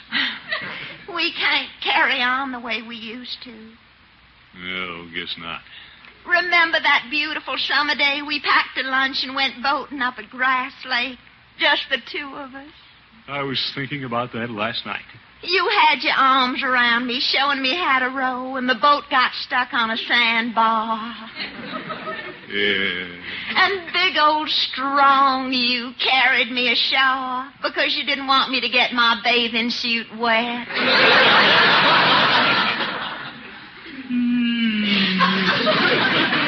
Throckmorton. Yes? You're holding my hand again. Yeah. Sorry, Leela. I thought I was leading you back to the car. You weren't leading. You were squeezing. Sorry. You naughty boy. Oh, those were wonderful days, Leela. Mm-hmm. Every spring when my lilac bush bloomed, we fell in love all over again, Throckmorton. Head over heels. Head over heels? Leela, I'm all mixed up. Oh, you poor darling. Tell Leela all about it. Well, if you'd been here, I never would have gotten engaged to your cousin Adeline. Wouldn't you, honey? No, this never would have happened. Throckmorton, do you know what you're saying? What did I say? Well, that if I'd been here, you'd be engaged to me now. Well, if you'd said yes. Well, I'm here and I say yes. Huh? Now, all you have to do is explain everything to Adeline. Explain what? That you and I are engaged. Yeah, I'm engaged to two women.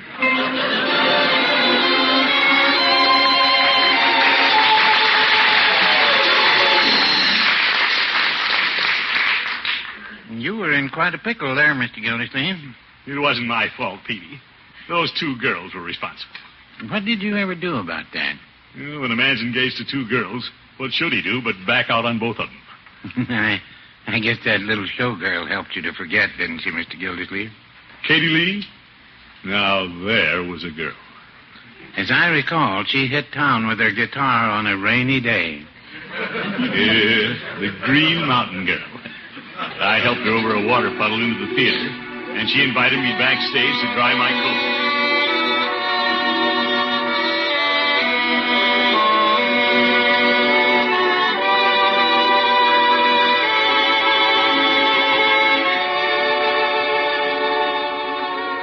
While your coat's drying, we can sit out here on the stage and talk. Fine. What do you do on the show, Miss Lee? Oh, I sing a couple of songs. But you tell me about yourself, Throckmorton. Are you married? No, I'm a bachelor. But I haven't given up the idea. You're not married? No, I'm a gypsy, I guess. Love gypsies. I lead a roaming life, Throckmorton. Well, Summerfield might be a nice place to settle down. It might be. Well, let me sing you a song about a boy who met a girl in the woods. And this is just for you. For me? Mm-hmm.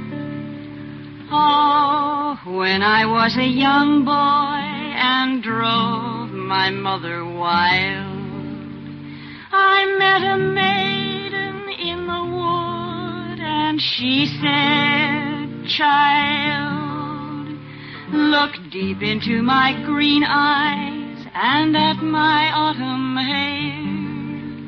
When you're a man, you'll never see a girl quite so fair. Remember me, remember me, remember for the rest of your life." Nice.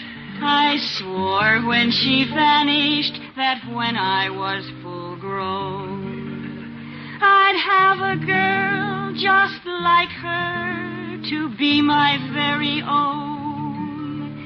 But now I am a man, and I'd marry if I could. But I can't lose the memory of the girl in the wood. Remember me, remember me, remember for the rest of your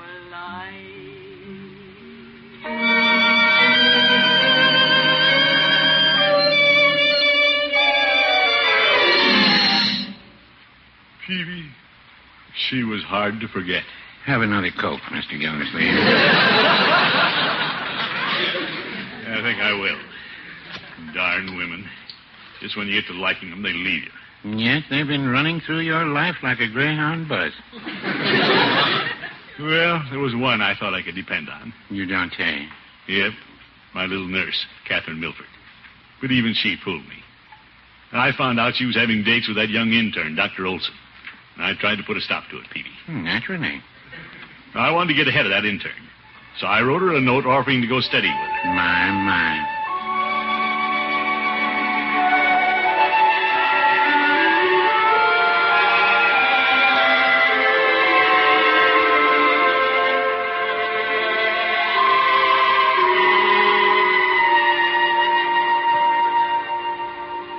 Well, Catherine's out with that intern tonight. I'll slip the note under her door. Look at that moon. Wish I had the date. Who's that stopping in front of the house? Oop, here they are. I better get out of here. Here they come. If I make a break for it now, they'll see me. I'll just drop off the edge of the porch.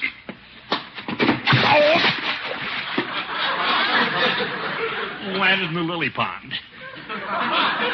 Both feet. Can't stay here. Zeke. You'll hear that. I'm trapped. I just have to stand in it and hope they don't see me. Being in the lily pond at midnight would be hard to explain.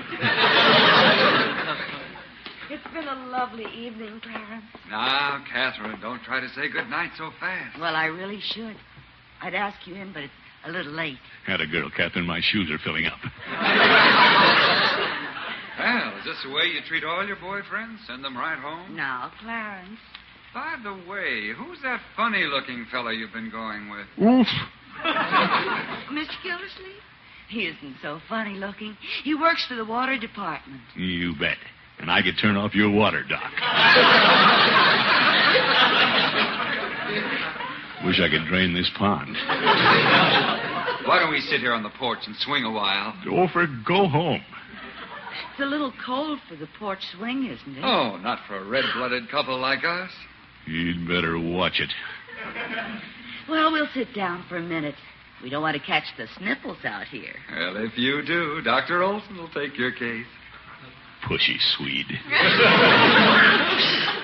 What would you prescribe, Doctor? Well, first I'd advise that you take preventive measures, my dear. Oh? The way to ward off a cold is to keep warm. Let's sit a little closer together. Oh, now, Doctor. Oh, what a sneaky way to operate.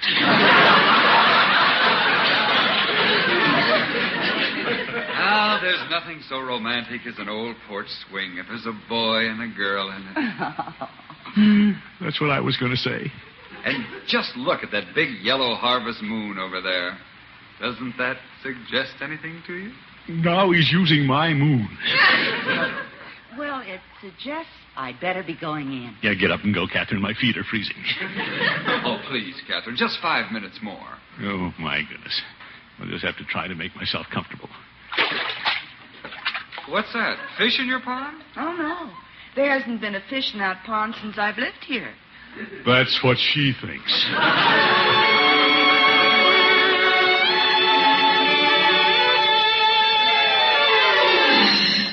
Peavy, I had a cold for a week. Yeah, I remember. You bought a lot of remedies from me. That's the last woman who's going to make a fool out of me. No, I mean it. No, I'm through. Never again. That's my one and only New Year's resolution. I'll never look at another woman. Oh, excuse me, Mr. Gildersleeve. Peavy's Pharmacy. Yes, he's here. It's for you, Mr. Gildersleeve. Me? Oh, thank you, Pete. Hello? Throckmorton, this is Grace. Grace? Oh, yes, Miss Tuttle. Yeah, I mean, Grace. I phoned your home, and Leroy thought you might be at Mr. Peavy's. Yeah, here I am. Well, I feel terrible about this, but my date didn't get to town, so I wonder if you'd still care to take me out. Would I? Grace, I'll be right over. Bye. Boy, what a New Year's. She wants me, Peavy. I'll see you later. My. Peavy, don't look at me like that. This is different. Well, no, I wouldn't say that.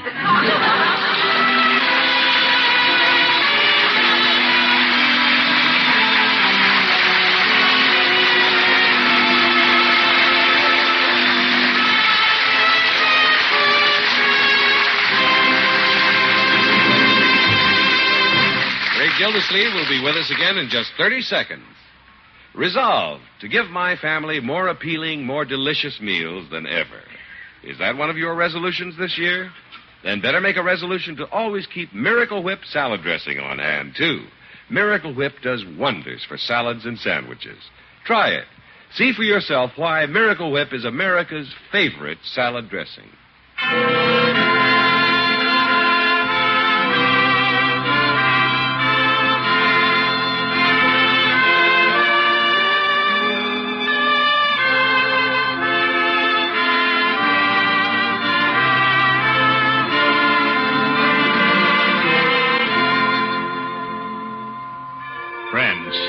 All of us and all the folks at Kraft hope the new year will be full of good things for you.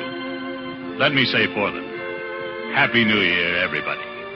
May 1953 bring good health and prosperity to you and peace to the world.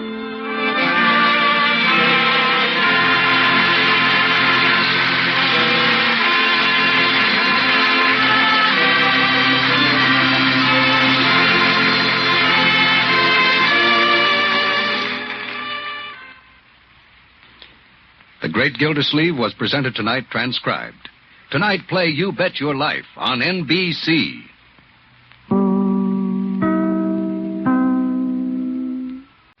The Kraft Foods Company presents Willard Waterman as the Great Gildersleeve.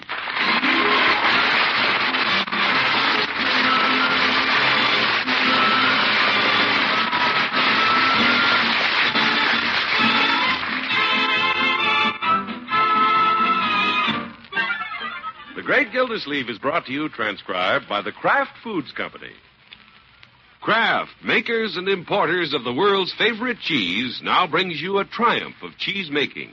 It's Kraft Natural Swiss cheese, sliced and sealed by Kraft for your convenience. Natural Swiss cheese is the kind with the holes. Try Kraft Natural Swiss soon. We're sure you'll like this new convenient way of buying Swiss cheese. It will become one of your favorites.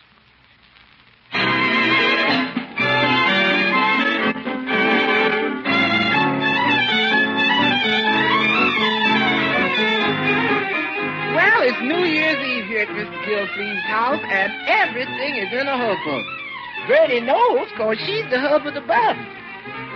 Mr. Gildersleeve's not one to spend New Year's Eve night clubbing with the girls. He prefers to stay home by the fire with one girl. And it's up to Bertie to fix a cozy little midnight supper for him. Now, don't go to any trouble, Bertie. Oh, no, sir. Just a little cold snack. Yes, sir. Some ham and potato salad and some of that turkey left over from Christmas.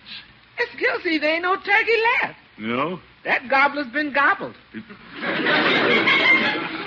Well, we'll have the ham and the potato salad. And a cheese tray. And a shrimp cocktail will be nice to start on. Yes, sir. And some hot biscuits, since everything else will be cold. Yes, sir. And coffee, of course, since we'll be up late. Is that going to be too much for you, Bertie? Oh, no, sir. If you want me to, Bertie will sing Old Lang Syne while serving a flaming dessert. Thank you, Bertie. I just want something simple. Yes, sir. What time's Miss Henshaw coming over? Well, I'm going for her as soon as I see Leroy off to his party. That Leroy sure is excited. He's walking on air tonight. Well, it's his first New Year's Eve at a party away from home. And taking a girl. Yeah. Leroy has good judgment when it comes to girls. In fact, I wouldn't let him go out tonight if he wasn't going with Babs. No, sir. I guess it's all right for him to ride to the party in Dinky's old car. Oh, I think it'll be all right if Dinky keeps kerosene in that lantern so he'll have a tail light. Oh, parent has a lot to consider these days, Bertie. Oh, yes, sir. You have to avoid taking undue chances, avoid pitfalls, raise him to be a perfect gentleman, cultured,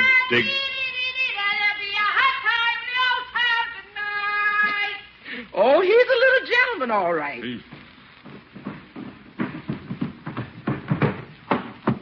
Oh, my goodness. How do I look, Unc? Fine, my boy, but I wouldn't jump like that. You'll knock the set out of your cufflinks. I'm not wearing cufflinks. You're not? Heck no, I got my sleeves rolled up. We're dancing the shag tonight, man.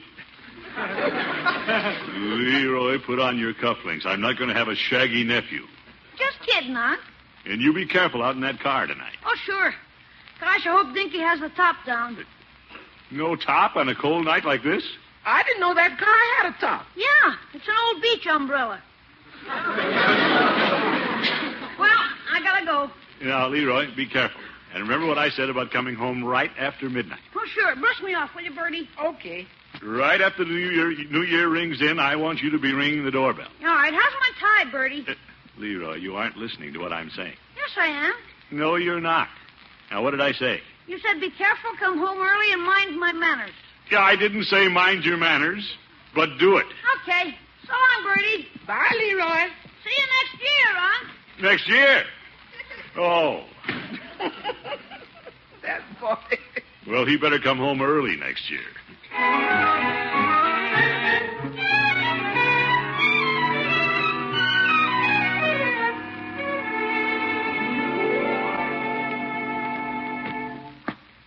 Bertie will have a nice supper for us later, Irene. This is the way I like to spend New Year's Eve. So do I, with just a small group of intimate friends. You bet. And the fewer, the better. Come in, Irene. Let me take your coat. Oh, thank you. Oh, your house looks so festive. Well, we like to keep the Christmas tree up through New Year's. We'll have our supper over here by the fire. Wonderful. You've thought of everything, Throckmorton, even paper hats. And 2 horns on the mantel. Yeah, his and hers. Yeah, let's sit here on the couch. Evening, Miss Henshaw. Hello, Bertie. Happy New Year to you both. Bertie, it isn't New Year yet. It is in New York. I just heard it on the radio, and it's moving west. Well, we'll wait. Right here in the sofa. Yes, sir. Bertie will let you know the minute it hits Chicago. All right, Bertie. Bertie has a wonderful disposition, hasn't she? Yeah. Miss Gildersleeve's resident. Oh, hello, Miss Marjorie. It must be your niece. And a happy New Year to you. Marjorie never forgets her old uncle. Yes, ma'am. He's here. Miss Gildersleeve. Coming, Bertie. Excuse me, Irene. Say hello for me. Yes, indeed. Thank you, Bertie. Yes, sir. Hello, Marjorie, my dear. Unky, I thought I'd call and say Happy New Year before you left the house. Oh, I'm staying home this year. Alone? Well, not exactly alone. Oh, Miss Henshaw must be there. You bet. And she sends her greetings to you. Oh, thank you. How's your little family? Oh, wonderful. We all send you and Leroy our love, and Miss Henshaw, of course. Oh, thank you, my dear. Leroy went to his first New Year's party tonight. You sound worried about him, Unky. Well, You used to worry the same way about me. yes, and it paid off. You're happily married and the mother of twins. That's more than I can say for Leroy.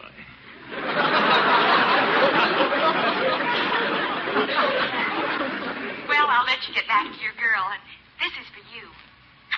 Oh, thank you, my dear. A kiss even before the bells begin to ring. Goodbye, Unky. Ta-ta! Why, George, there's a fine niece. Marjorie's a lovely girl. For a bachelor, Uncle, you did very well raising a family, Throckmorton. Well, I'll admit I've had some anxious moments since my sister passed on and left Marjorie and Leroy in my care. And I have a lot of pleasant memories, too. It's a big job for a man to do alone. Yeah, I've seen the time when I could have used a little help, all right. Gee, I was snowed under along about the time Marjorie was getting married. It was probably frantic at the time, but it must be fun to look back on now. Yeah. First, Marjorie surprised all of us and got engaged to Bronco. He was a fine fellow. Mm-hmm. And then there was the business of planning a big wedding, getting out the invitations. A lot of responsibility. Yeah, I'll never forget. I came home one evening, and good old Bertie met me at Is that you home, Miss Gildersleeve? Yes, Bertie. The wedding invitations just came. Well, good. And here's the bill. Let's see. Zeke. They must be engraved in solid gold. Yes, sir. Well, let's open them. Hey, what did that guy bring, Unc? Marjorie's wedding invitations, Leroy. Yeah, let me see them. How many are there? Well, we ordered 200. Yes, sir. Everybody in Summerfield wants to see Miss Marjorie married. 200? Gosh, they'll have to put bleachers in the church. Well, everyone we send invitations to isn't supposed to attend the wedding. They're just supposed to send presents.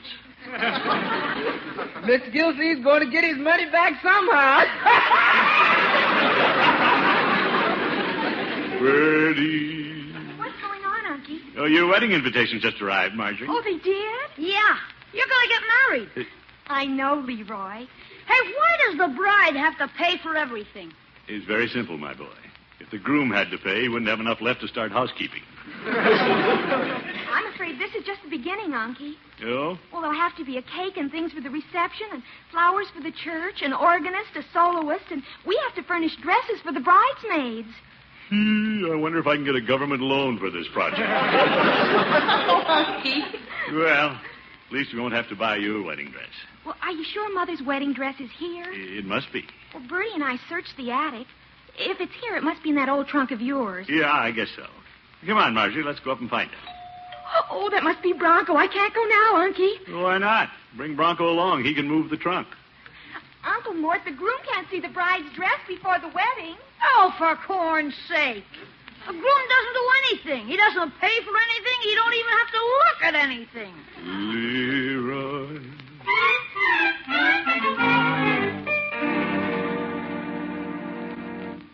Unc, where's the key to the trunk? I have it.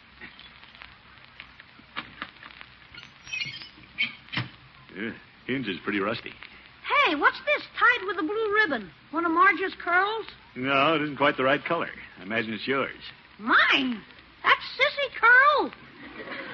Of course, you were a very cute little boy, Leroy. Ah. Here's a note pinned to it. Yeah? Throckmorton's curl at age 5. Guess you were pretty cute, too, Unc. Never mind. Let's look for the wedding dress. What color is it? It's white and lacy, Leroy. Oh, here it is. Hey, that's pretty. If you think the dress is pretty, take a look at this picture of your mother wearing it. My mother? Taken on her wedding day. My little sister. Gosh, she was beautiful. Yeah, Marjorie's just like her. Hey, what's this? Oh, letter she wrote when she sent me the picture. Look at that postmark. June 17th, 1929. 1929? I wasn't even born yet. Yeah, that's right. Yeah, let's see what the letter says. She wrote better than me and Marge, didn't she? A beautiful hand, Leroy, beautiful. Dear Throckmorton, I thought you'd like to have a picture of your sister on the happiest day of her life. Marge feels the same way. Why does everybody feel so happy when they get married? Now, Leroy, I'm reading your mother's letter. Oh, sure. I suppose we won't see each other for a long, long time. But I keep telling myself our family isn't breaking up. I'm just starting a new one. Charles and I want 2 boys and 2 girls. Well, she had 1 boy and 1 girl. You and Marjorie, Leroy. Yeah. Let's see what else she says. It'll be the joy of my life to watch my children grow up and see them as happily married as I am. Gosh, did Mother say that? Yes, she did. What's the matter, Unc? Nothing, my boy. Well, I guess we better close the trunk and get on down. Well, we took the wedding dress down to Marjorie. She was a beautiful bride in it, Irene. I'm sure she was. When do I get to see your curl tied in a blue ribbon? I hid that. But the dress is back in the trunk. I'm waiting for Leroy's bride to use it if she wants to wear it. George, I wonder what Leroy's doing now. I wish I'd asked him to phone during the evening. I've never seen anyone so foolish about a boy. Well, I brought him along this far in life, and I don't want to make any mistakes now.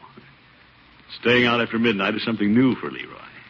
Well, I imagine he feels quite the little man tonight. Yeah. You know, one good thing about it. It gives us a chance to greet the new year and each other all alone. Throckmorton, we've already greeted each other. Not the way we will at midnight.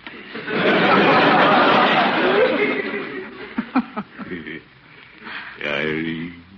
Yes? Do I have to wait until the stroke of 12? You don't want to rush New Year's, do you? You bet. For that matter, as Bertie said, it's New Year's somewhere right now. Oh, Throckmorton. We could be kissing every hour on the hour. Happy New Year, Irene. Oh, my goodness, who could be at the door? I'll get it, Miss Gildersleeve. You don't suppose it's Leroy home already? Leroy?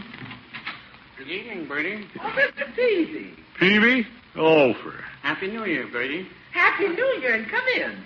Isn't it a little late for Mr. Peavy? Yeah, I hope he doesn't stick around all night. Miss Gildersleeve's got company. Yes.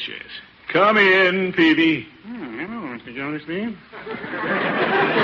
Good evening, Miss Henshaw. Hello, Mr. Peavy. I hope I'm not intruding.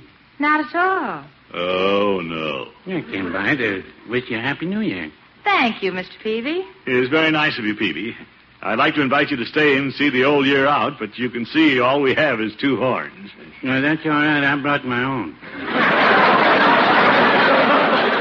See? Oh, good heavens. Peavy, that sounds like a moose call. Yeah, an old goose with a moose call. Oh, my goodness. What a New Year's. No, don't worry, Mr. Gildersleeve. I'll take it along home before midnight. Well, it was nice of you to drop by, but I was sure you'd want to be home with Mrs. Peavy at kissing time. Well, no, I wouldn't. You might have something there at that. Yeah, attaboy, Peavy. Happy New Year to you both.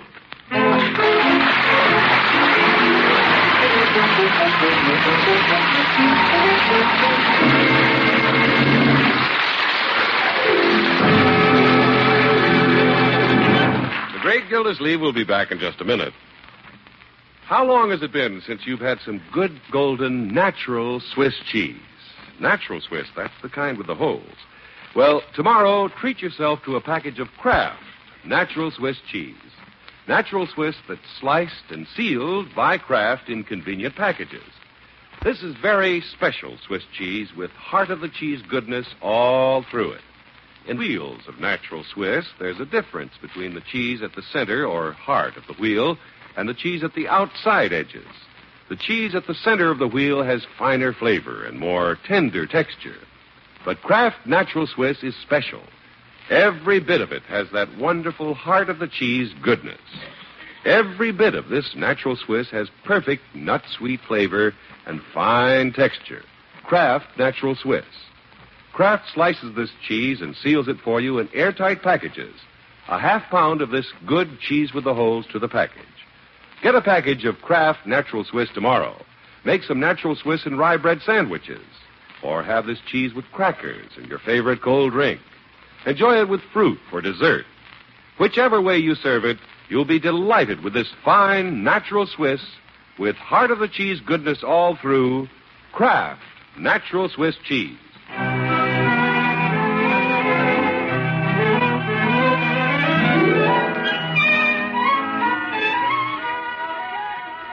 Well, Mr. Peavy sure teased Mr. Gildersleeve and Miss Henshaw. But he went home in time for Mr. Gildersleeve to get a little lipstick on his cheek. The midnight supper I prepared went off well. But before I was through clearing the dishes, Mr. Gildersleeve was worrying about Leroy again. Fine supper, Bertie. Sorry Leroy missed it. Thank you, sir. Certainly was a good supper. I love your potato salad, Bertie, and that cheese tray. Thank you, Miss Henshaw. You better put a plate in the refrigerator for Leroy, Bertie. He may not have had enough to eat at the party. Well, if I know Leroy, he'd start the new year right if there was any food around. Well... That boy won't pay any attention to girls if there's any food to make eyes at. Well, he isn't exactly at ease around girls, like his uncle. He's practically a Don Juan compared to what he was a couple of years ago. It's a wonder Babs will still go out with him. Oh? Yeah, she invited him to his first dance. Getting Leroy to go was like pulling a burro out of a clover patch. When she came over to ask him, I had to do the accepting. Leroy stood around kicking his... Good evening, Mr. Gildersleeve. Well, hello, Babs. Come in. Thank you. Hello, Leroy. Hi. Leroy, don't you know how to answer a lady when she speaks to you? I said hi. Well, it's nice to see you, Babs. Yes, indeed. Thank you, Mr. Gildersleeve. What's on your mind? Oop. Leroy, you don't ask a lady what's on her mind? I didn't expect an answer. I was just being sociable. I came over to ask you something, Leroy. Yeah? What? Leroy, you don't say yeah. What? Why don't you talk to her? I was only reminding you of your manners, my boy. Babs is a lady, and you're a gentleman. Okay. I was wondering, would you like to take me to the cotillion tomorrow night, Leroy? To the what? A dance, my boy. You've heard of the cotillion? It's at Mrs. Murphy's seminary. It'll be awfully nice. I'd like to have you take me, Leroy, if you're not busy. He'd love to go, Babs. I would. What time? What time, Babs? Be at my house at 7 o'clock. Uncle Rumson will drive us over. Yeah, but... That's fine, and thank you very much for asking him, Babs. Leroy will be there at 7 o'clock. See you tomorrow, then. Good night, Leroy. Good night. Good night, Mr. Gildersleeve. Good night, Babs. What did you want to get me into that for? For corn's sake. Well, Leroy, this is a very important affair. And you like Babs. She's a fine little girl. Well, she's okay, but, gee, Unc, I can't dance. You can, too. It'll be a lot of fun.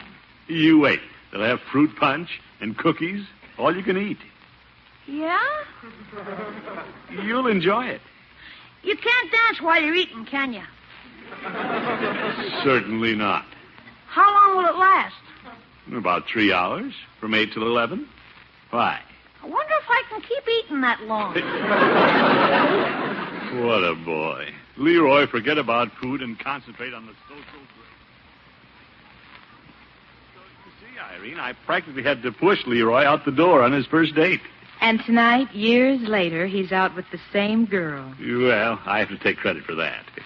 And I hope to chart his future course as successfully as I did Marjorie's. He couldn't do better than Babs. You practically have the match made, haven't you, Throckmorton? No, Irene, I'm not picking the boy's sweetheart.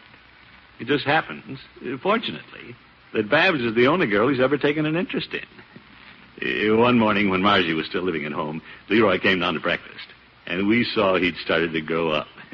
All of a sudden, he was jealous of another boy. Seems he thought a boy named Tiger Davis had taken a shot. Can we hurry up breakfast? Hi, everybody. Good morning, Leroy. Leroy, you're wearing your good suit. Well, sure. What's wrong with that? Do I smell shaving lotion on you, my boy? I borrowed a little of yours. To get my face used to it. I may be shaving before very long. Well, you look very nice. But do you think you should be wearing your good suit to school? You have clean blue jeans, Leroy. Well, jeans are okay, but I might as well get some use out of this suit. I'll be growing out of it soon. Yes, you will. Leroy, why do you keep watching the window? I don't want to miss Babs when she starts for school. What's this? You're going to walk to school with Babs? Well, get with her, Marge. The girl has books to carry. Oh, she's coming out of her house now. Excuse me? Yeah, I suppose so, my boy. Goodbye, everybody. Goodbye, Leroy. Now I've seen everything. Wait a minute, Babs. Oh, hello, Leroy. I'm walking you to school. You are?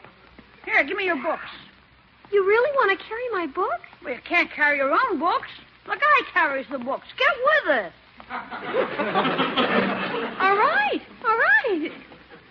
How about meeting you after school and carrying them back? Why, Leroy. And how about coming over tonight and doing homework together? Leroy, what's happened to you? Leroy, are you using perfume? Shaving lotion. Shaving lotion? Oh, Leroy, why don't you act your age? That's just what I'm doing. What's so funny? What are you laughing at? You're acting so silly, just like that Tiger Davis. You mean you don't like Tiger Davis? He thinks he's so smart. But I thought... He isn't my type at all. He isn't? You don't have to be jealous of him. Shall we cross the street? Okay.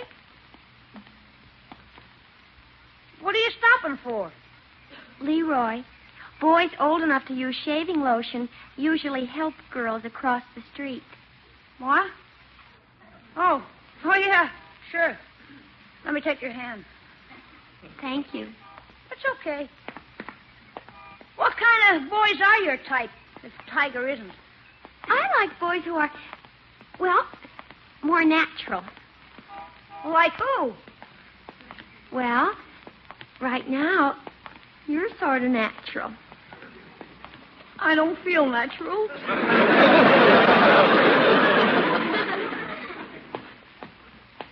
Leroy. Yeah, Babs? We're across the street and you're still holding my hand. I know. Those children over there are giggling at us. I'll let them giggle. They'll grow up someday. Come on, Babs. Don't pay any attention to those juvenile adolescents. Quite a milestone in the boy's life, Irene. Wouldn't it be strange if their friendship someday blossomed into real romance? It could be. You know what they say about childhood sweethearts. Throckmorton, you're the only Cupid I know who smokes cigars. Well, I know Cupid. But someday it may take a well-directed arrow to get Leroy off the dime. Few more New Year's Eves and he'll be phoning you like Marjorie, sending greetings from his family. Yeah. Happy New Year from Leroy and Babs. And baby makes 3. I see you have it all planned. Well, I'd like to see Leroy as happily married as Marjorie is. That boy should be getting home. You're getting sleepy. I'm afraid sitting up for New Year's is too much for you. Oh, no. It's been a fine evening. Excuse me. I'd better go to the kitchen and see if Bertie has some more coffee. Yeah, I guess we could use a cup while we're waiting for Leroy. Well, like Irene says, a few more years and Leroy just might be married. My work with the boy won't be done until that's accomplished. I wish his ears didn't stick out so much. Yet they say love is blind.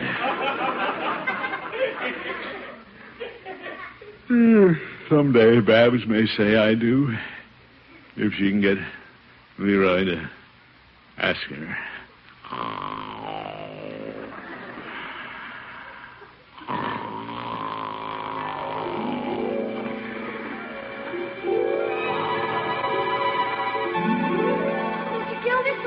Mr. Gildersleeve. Yes, Babs? Where's Leroy? Hasn't he shown up yet? No. The minister's waiting and the church is full of people. Oh, my goodness.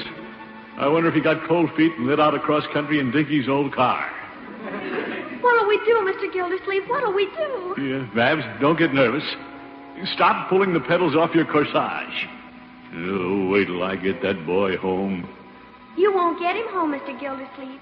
I'm taking him home with me. I hope so. Now, here comes Peavy. He has the ring. He might know where Leroy is. Peavy! Hello, Mr. Gildersleeve. Babs? Peavy, where's Leroy? You're the best man. No, Leroy's the best man. He's getting the girl. Mr. Peavy, he can't leave me waiting at the church. And Leroy's a little nervous. He tied his tie and drove down here and then discovered he forgot to put on a shirt. Oh.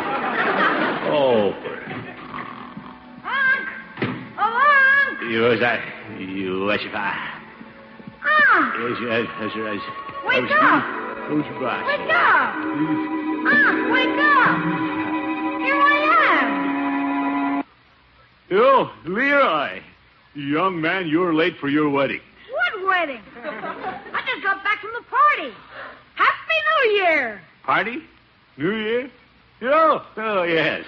What's this about a wedding? Yes, never mind, my boy. I thought I had him married. Now I have to go through all that again.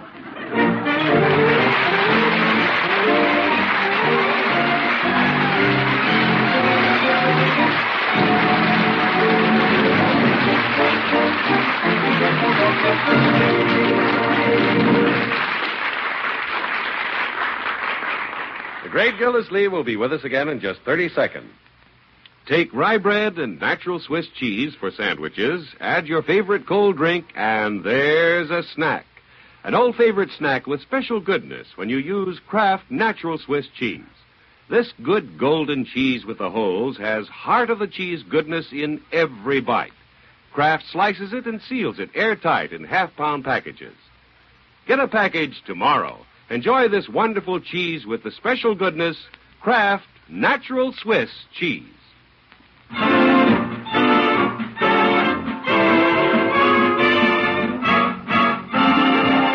Folks, the new year is close at hand, and the Kraft Foods Company and the Great Gildersleeve Show wish to take this opportunity to wish all our friends the best of everything in the coming year. Until next week, good night.